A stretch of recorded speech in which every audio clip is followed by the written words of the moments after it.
वाहिगुरु जी का खालसा, वाहिगुरु जी की फतेह। वाहिगुरु जी की फतेह. My name is Dr. Kirpal Singh. Our program is Tips for Good Life, Sukhi Jeevan De Raaz.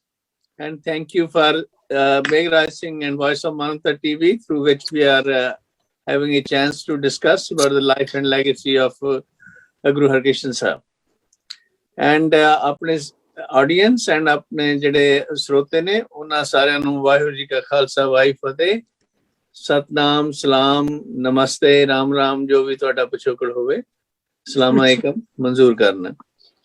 Please remember the program, the views expressed in this program are strictly of people participating in it. And if you have any questions or comments you like to make, send them to Meghraj Singh. And if you're not subscribing to our program, please do it.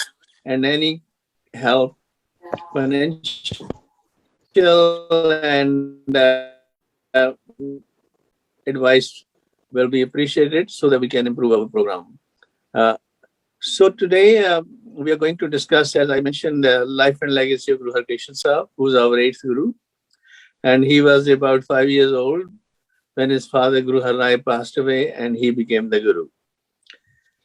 His older brother Ram Rai was rejected for the Guruship because he tried to change the word of Gurbani when he was sent as a messenger to the Aurangzeb's court. It was really a 2 years time in which Guru Ji was the Guru, and eventually when he was serving and helping the people from smallpox and cholera in the heart of Delhi, he contracted the disease also and passed away. But the tradition of serving the poor and the needy and the sick is right from Guru Nanak Sahib time.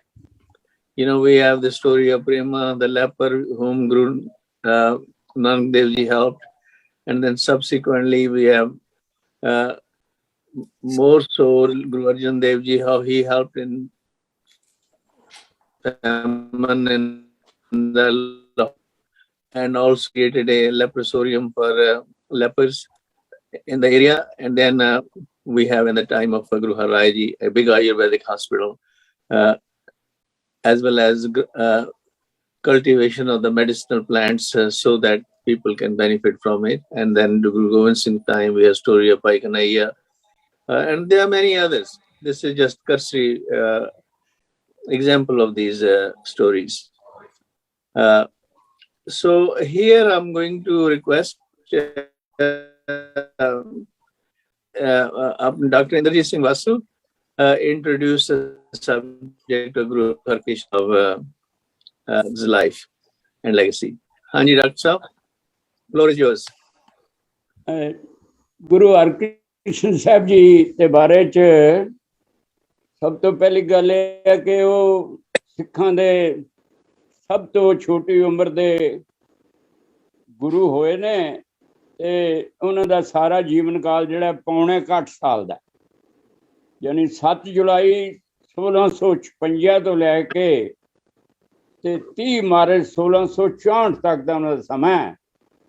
ਤੇ ਜਦੋਂ ਗੱਦੀ ਤੇ 1661 ਚ ਬੈਠੇ ਨੇ ਤੇ ਉਹਨਾਂ ਦੀ ਉਮਰ ਸਿਰਫ 5 ਸਾਲ ਹੈ ਉਦੋਂ ਬਣਦੀ ਹੈ। ਤੇ ਇਹ ਜਿਹੜਾ ਸਾਰਾ ਸਮਾਂ ਗੁਰੂ ਸਾਹਿਬ ਉਸੇ ਮਿਸ਼ਨ ਤੇ ਉਸੇ ਨੀਤੀ ਤੇ ਉਸੇ ਸਪਿਰਿਟ ਦੇ ਧਾਰਨੀ ਰਹੇ ਨੇ ਜੋ ਗੁਰੂ ਨਾਨਕ ਦੇਵ ਜੀ ਨੇ ਆਰੰਭੀ ਸੀ। ਔਰ ਗੁਰੂ ਹਰ ਰਾਏ ਸਾਹਿਬ ਨੇ ਸਾਰੀ ਉਮਰ ਪਹਿਰਾ ਦਿੱਤਾ ਪਰਉਪਕਾਰ ਤੇ ਸੇਵਾ, ਦ੍ਰਿੜਤਾ ਤੇ ਜੁਰਤ ਤੇ ਦਲੇਰੀ। ਇਹ ਕਦਰਾਂ ਕੀਮਤਾਂ ਜਿਹੜੀਆਂ ਨੇ ਇਹ ਗੁਰੂ ਹਰਕ੍ਰਿਸ਼ਨ ਜੀ ਨੇ ਵੀ ਅਪਣਾਈ ਰੱਖੀਆਂ ਨੇ।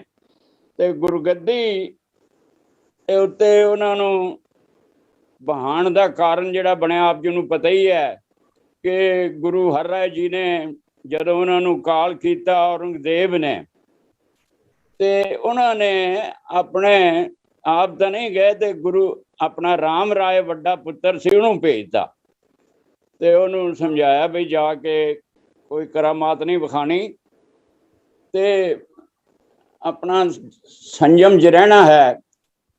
ਤੇ ਉਹ ਜਦੋਂ ਦਿੱਲੀ ਗਿਆ ਤੇ ਉਹ ਬਾਦਸ਼ਾਹ ਦਾ ਜਿਹੜਾ औरंगजेब का जलवा देख के तो बड़ा झुंधियाया गया ते उन्होंने बादशाह नूं खुश करने का यतन करन लग पिया।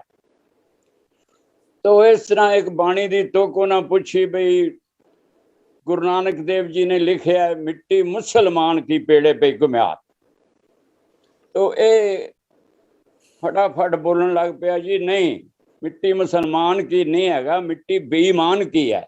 इस तरह उसने अपना वो समा ते बचा लिया अपने आप नूं, पर नाल ही एक बड़ा बड़ा अपराध कर बैठा। गुरु साहब नूं जदों पता लगा गुरु राम राय जी नूं, उन्होंने कहा बई तो सारी उम्र फिर गुरु हर राय साहब ने कहा कि तू मेरे मत्थे नहीं लगना।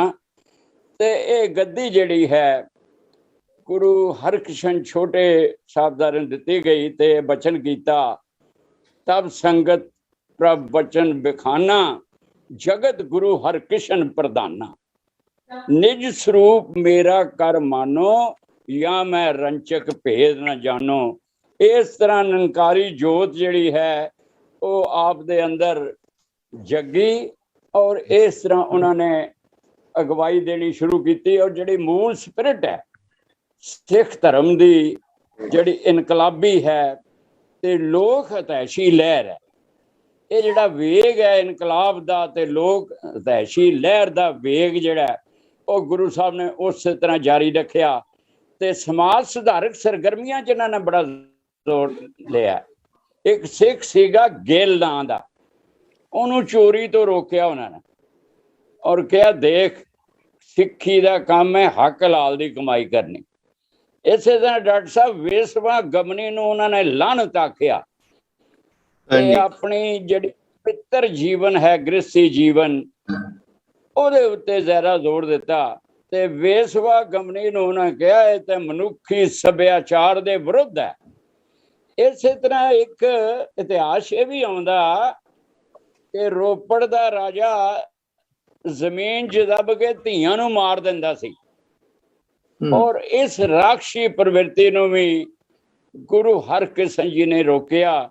और जिवें कि तुसीं जाणदे हो कि पंजोखरे एक हंकारी ब्राह्मण सी, जदों ये दिल्ली जा रहे सी ते पंजोखरे रुके तो उसने कहा तुसीं नां तां गुरु हरकृष्ण रखवा लिया पर तुसीं गीता दे अर्थ करके दिखाओ। तो उन्होंने कहा चलो तू कोई होर जिहड़ा भी समझना बंदा लै आ ते ओ अर्थ कर देगा।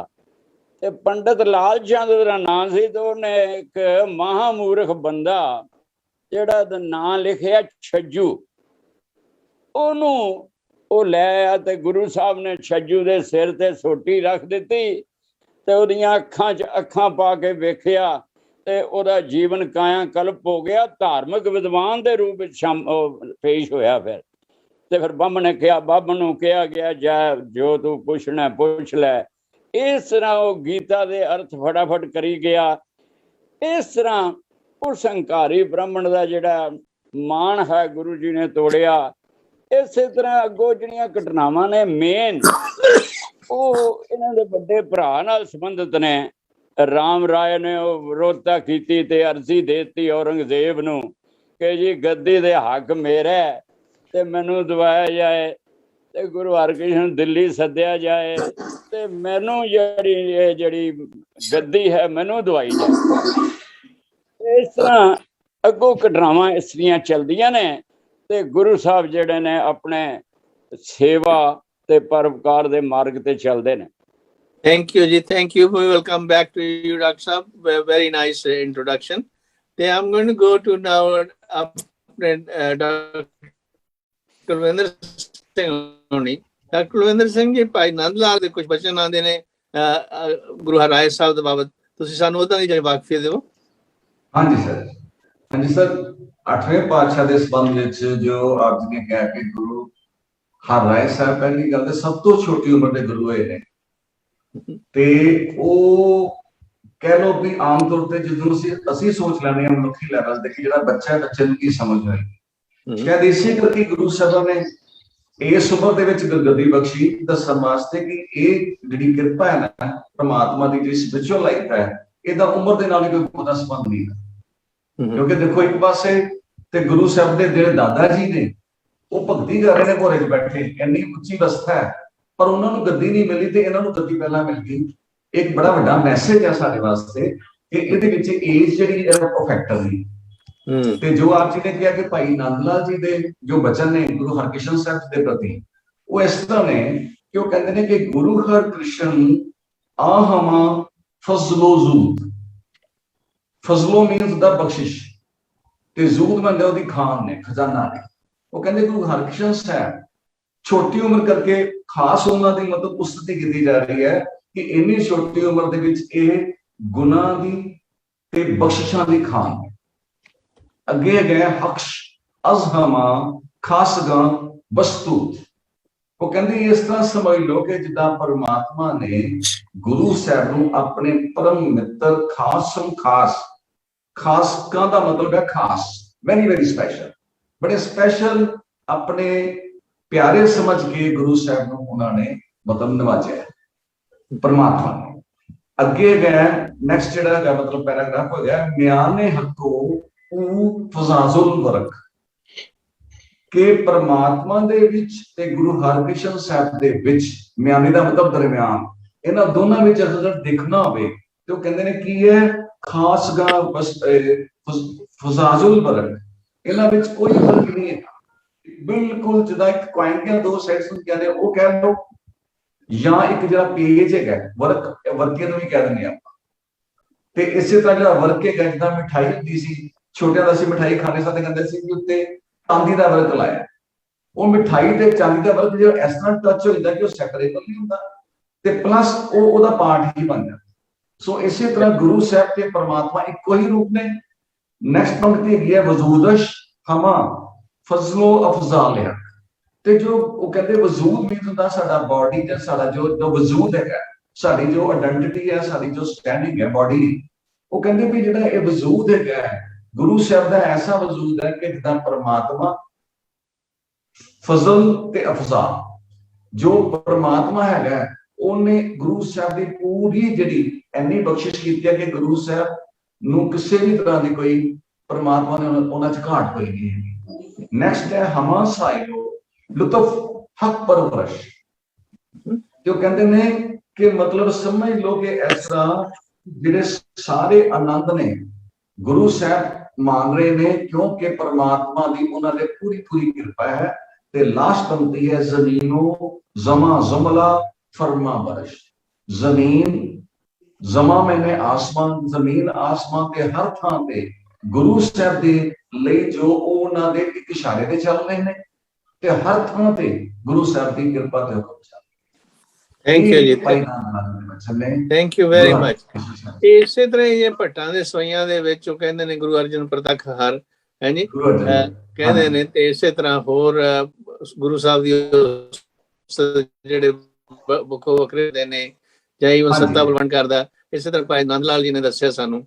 ਤੇ ਇਹ ਬੜੀ ਅਜੀਬੋ ਗਰੀਬ ਗੱਲ ਹੈ ਕਿ ਬਈ ਉਸ ਤੋਂ ਪਹਿਲਾਂ ਵੀ ਜਦੋਂ ਗੁਰੂ ਹਰਗੋਬਿੰਦ ਸਾਹਿਬ ਦੇ ਆਪਣੇ ਪੁੱਤਰ ਜਿਨ੍ਹਾਂ ਨੂੰ ਅਟਲ ਰਾਏ ਕਹਿੰਦੇ ਸੀ, ਉਹ ਵੀ ਛੋਟੀ ਉਮਰ ਦੇ ਸੀਗੇ ਜਦੋਂ ਉਹਨਾਂ ਨੇ ਆਪਣੇ ਪ੍ਰਾਣ ਤਿਆਗੇ। ਤੇ ਉਹਨਾਂ ਦੀ ਯਾਦ ਦੇ ਵਿੱਚ ਸਾਡੇ ਗੁਰਦੁਆਰਾ ਅਟਲ ਹੈ, ਬਾਬਾ ਅਟਲ ਗੁਰਦੁਆਰਾ ਬਣਿਆ ਹੋਇਆ। So these are unique situations which cannot be explained ਕਿ ਬਈ ਕਿਵੇਂ ਹੋਈਆਂ ਕਿਵੇਂ ਨਹੀਂ। ਪਰ ਸਾਡੀ ਗੁਰਬਾਣੀ ਸਾਨੂੰ ਸਮਝਾਉਂਦੀ ਹੈ ਜਿਹੜਾ ਸਤਿਗੁਰ ਹੈ, ਸਤਿਗੁਰ ਦੀ ਜਿਹੜੀ ਜੋਤ ਹੈ ਉਹ ਤਾਂ ਨਿਰੰਕਾਰੀ ਜੋਤ ਹੈ ਤੇ ਉਹ ਤਾਂ ਹਮੇਸ਼ਾ ਹੀ ਪਰਫੈਕਟ ਹੈ। ਉਹਦੇ ਤੇ ਤੁਸੀਂ ਕਿਸੇ ਕਿਸਮ ਦੀ ਸ਼ੱਕ ਨਹੀਂ ਕਰ ਸਕਦੇ ਤੇ ਨਾ ਕਰਨੀ ਚਾਹੀਦੀ ਹੈ। ਉਹ ਤਾਂ ਸਰਵ ਸਮਰੱਥ ਹੈ। Thank you for sharing with us. Now ਸਾਡੇ ਨਾਲ ਫੋਰਚੂਨੇਟ ਗਿਆਨੀ ਧਰਮ ਸਿੰਘ ਵੀ ਜੁੜ ਗਏ ਨੇ।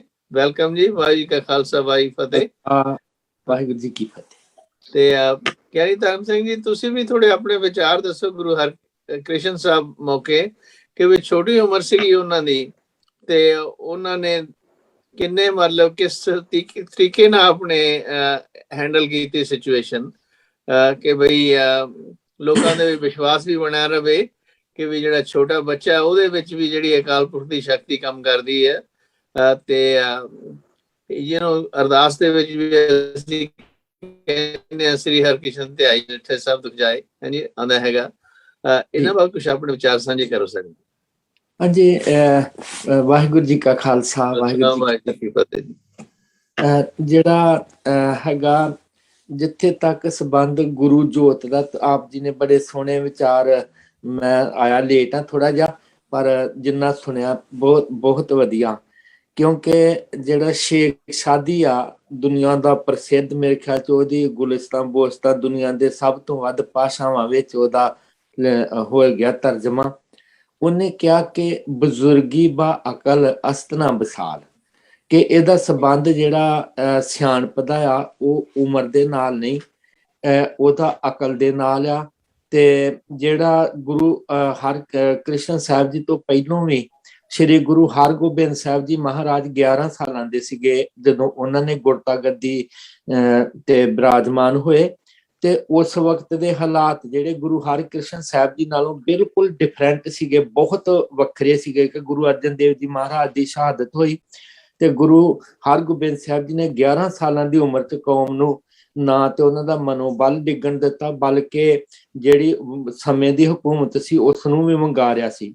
ਗੁਰੂ ਅਰਜਨ ਦੇਵ ਜੀ ਮਹਾਰਾਜ ਵੀ 18 ਸਾਲਾਂ ਦੀ ਉਮਰ ਸੀ ਜਦੋਂ ਉਹ ਗੁਰਤਾ ਗੱਦੀ ਤੇ ਬਿਰਾਜਮਾਨ ਹੋਏ। ਸ਼੍ਰੀ ਗੁਰੂ ਹਰਕ੍ਰਿਸ਼ਨ ਸਾਹਿਬ ਜੀ ਉਸ ਵਕਤ ਕੋਈ ਸ਼ੰਕਾ ਕਰਦਾ ਹੋ ਤੇ 100 ਵਾਰੀ ਕਰੇ, ਪਰ ਉਹਨਾਂ ਨੇ ਆਪਣੇ ਗੁਰਤਾ ਗੱਦੀ ਦੇ ਕਾਲ ਦੇ ਸਮੇਂ ਸਾਰਿਆਂ ਨੂੰ ਨਿਰੁੱਤਰ ਕਰ ਦਿੱਤਾ ਸੀ ਕਿ ਉਮਰ ਦਾ ਕੋਈ ਸੰਬੰਧ ਨਹੀਂ, ਇਹਦੇ ਚ ਜੋਤ ਵਰਤਦੀ ਆ। ਤੇ ਜਿਹੜਾ ਉਹਨਾਂ ਨੇ ਚੜ੍ਹਦੀ ਕਲਾ ਦੇ ਨਾਲ, ਕਿ ਜੇ ਗੁਰੂ ਹਰਰਾਏ ਸਾਹਿਬ ਜੀ ਨੇ ਕਿਹਾ ਸੀ ਕਿ ਤੁਰਕ ਦੇ ਮੱਥੇ ਨਹੀਂ ਲੱਗਣਾ, ਮਤਲਬ ਔਰੰਗਜ਼ੇਬ ਵੱਲੋਂ ਸੀ ਕਿ ਜ਼ਾਲਮ ਸੀ, ਤੇ ਔਰੰਗਜ਼ੇਬ ਦਿੱਲੀ ਦੇ ਵਿੱਚ ਪਾਲਕੀ ਤੇ ਚੜ੍ਹ ਕੇ ਦਰਸ਼ਨਾਂ ਲਈ ਆਇਆ, ਪਰ ਗੁਰੂ ਹਰਕ੍ਰਿਸ਼ਨ ਸਾਹਿਬ ਜੀ ਨੇ ਉਹਨਾਂ ਨੂੰ ਦਰਸ਼ਨ ਦੇਣ ਤੋਂ ਇਨਕਾਰ ਕਰ ਦਿੱਤਾ। ਇਹ ਉਹਨਾਂ ਦੀ ਕਿੰਨੀ ਕੁ ਵੱਡੀ ਬਹਾਦਰੀ ਸਮਝ ਲਓ, ਚੈਲੰਜ ਸੀ ਉਸ ਸਮੇਂ ਦੀ ਹਕੂਮਤ ਨੂੰ। ਤੇ ਸ਼੍ਰੀ ਗੁਰੂ ਹਰਕ੍ਰਿਸ਼ਨ ਸਾਹਿਬ ਜੀ ਮਹਾਰਾਜ ਜੀ ਦੀਆਂ ਬਰਕਤਾਂ ਤੇ ਬਖਸ਼ਿਸ਼ਾਂ ਜਿਹੜੀਆਂ ਨੇ ਉਹ ਕਿਤੇ ਵੀ ਕੋਈ ਅੰਤਰ ਦਿਖਾਈ ਨਹੀਂ ਦਿੰਦਾ। Thank you ji, thank you for sharing with us. Padia sahab, ਤੁਸੀਂ like to add something? Gurdwara Bangla Sahib ਜਾਂ ਕੋਈ ਹੋਰ ਇਸ ਤਰ੍ਹਾਂ ਦੇ ਜਿਹੜੇ ਸਥਾਨ ਨੇ ਗੁਰੂ ਸਾਹਿਬ ਦੇ ਯਾਦ ਦੇ ਵਿੱਚ ਕ੍ਰੀਏਟ ਹੋਏ? मैं जब तक बंगला साहब का कंसर्न है जो तो आप जी सब पता ही, आपने दसिया ही है कि वो जो कि जिथे आके ठहरे सी राजा जय सिंह दे घर, वो बंगले विच, तो उत्थे ही वो गुरुद्वारा हैगा, तो वो बंगला नू गुरुद्वारा बना के बंगला साहब नाम पाया है। ते होर उस तो बाद तक कुछ ऐसी गल नहीं, वक्त दे नाल वो गुरुद्वारा बहुत वड्डा हो गया है क्योंकि उसकी पॉपुलैरिटी बहुत ज़्यादा है। और दिल्ली दे विच ऐसी जगह है जो ओपन जगह है जिथे आम खुली थां है। बाकी जो सीसगंज साहब का गुरुद्वारा है वो नो इंपॉर्टेंट है, लेकिन वो चूंकि बहुत भीड़ी जगह है, उत्थे ट्रैफिक बहुत रश वास्ते उधर इन्नी ज्यादा वो नहीं जिन्नी के बंगला साहब वाले पासे हैगी। लेकिन मैं जो गल कहना चाहता सी, आप जी साहब ने कह दी है वैसे कि गुरु कोई शरीर नहीं, गुरु शरीर नहीं है, गुरु वो रूहानियत है जिहदे बल ते सब संसार चलता है। और आप जी ने पहले मेंशन कर दिता है कि कोई पहली गल नहीं सी, साडे दूसरे गुरु साहिबान भी छोटी उम्र च हो गए सी, 11 साल हरगोबिंद साहब ते बाकी गोबिंद सिंह साहब 9 साल की उम्र विच हो गए सन। और उन्होंने जो करतब दिखाए ने संसार विच, उन्होंने पैरल तक गुरु गोबिंद सिंह ने पैरल ते संसार ने आज तक जमया नहीं कोई, ना शायद हो जाए करमवीर को हो सकेगा। और पूरे ज्ञान सी उन्होंने हर पूरी सृष्टि का।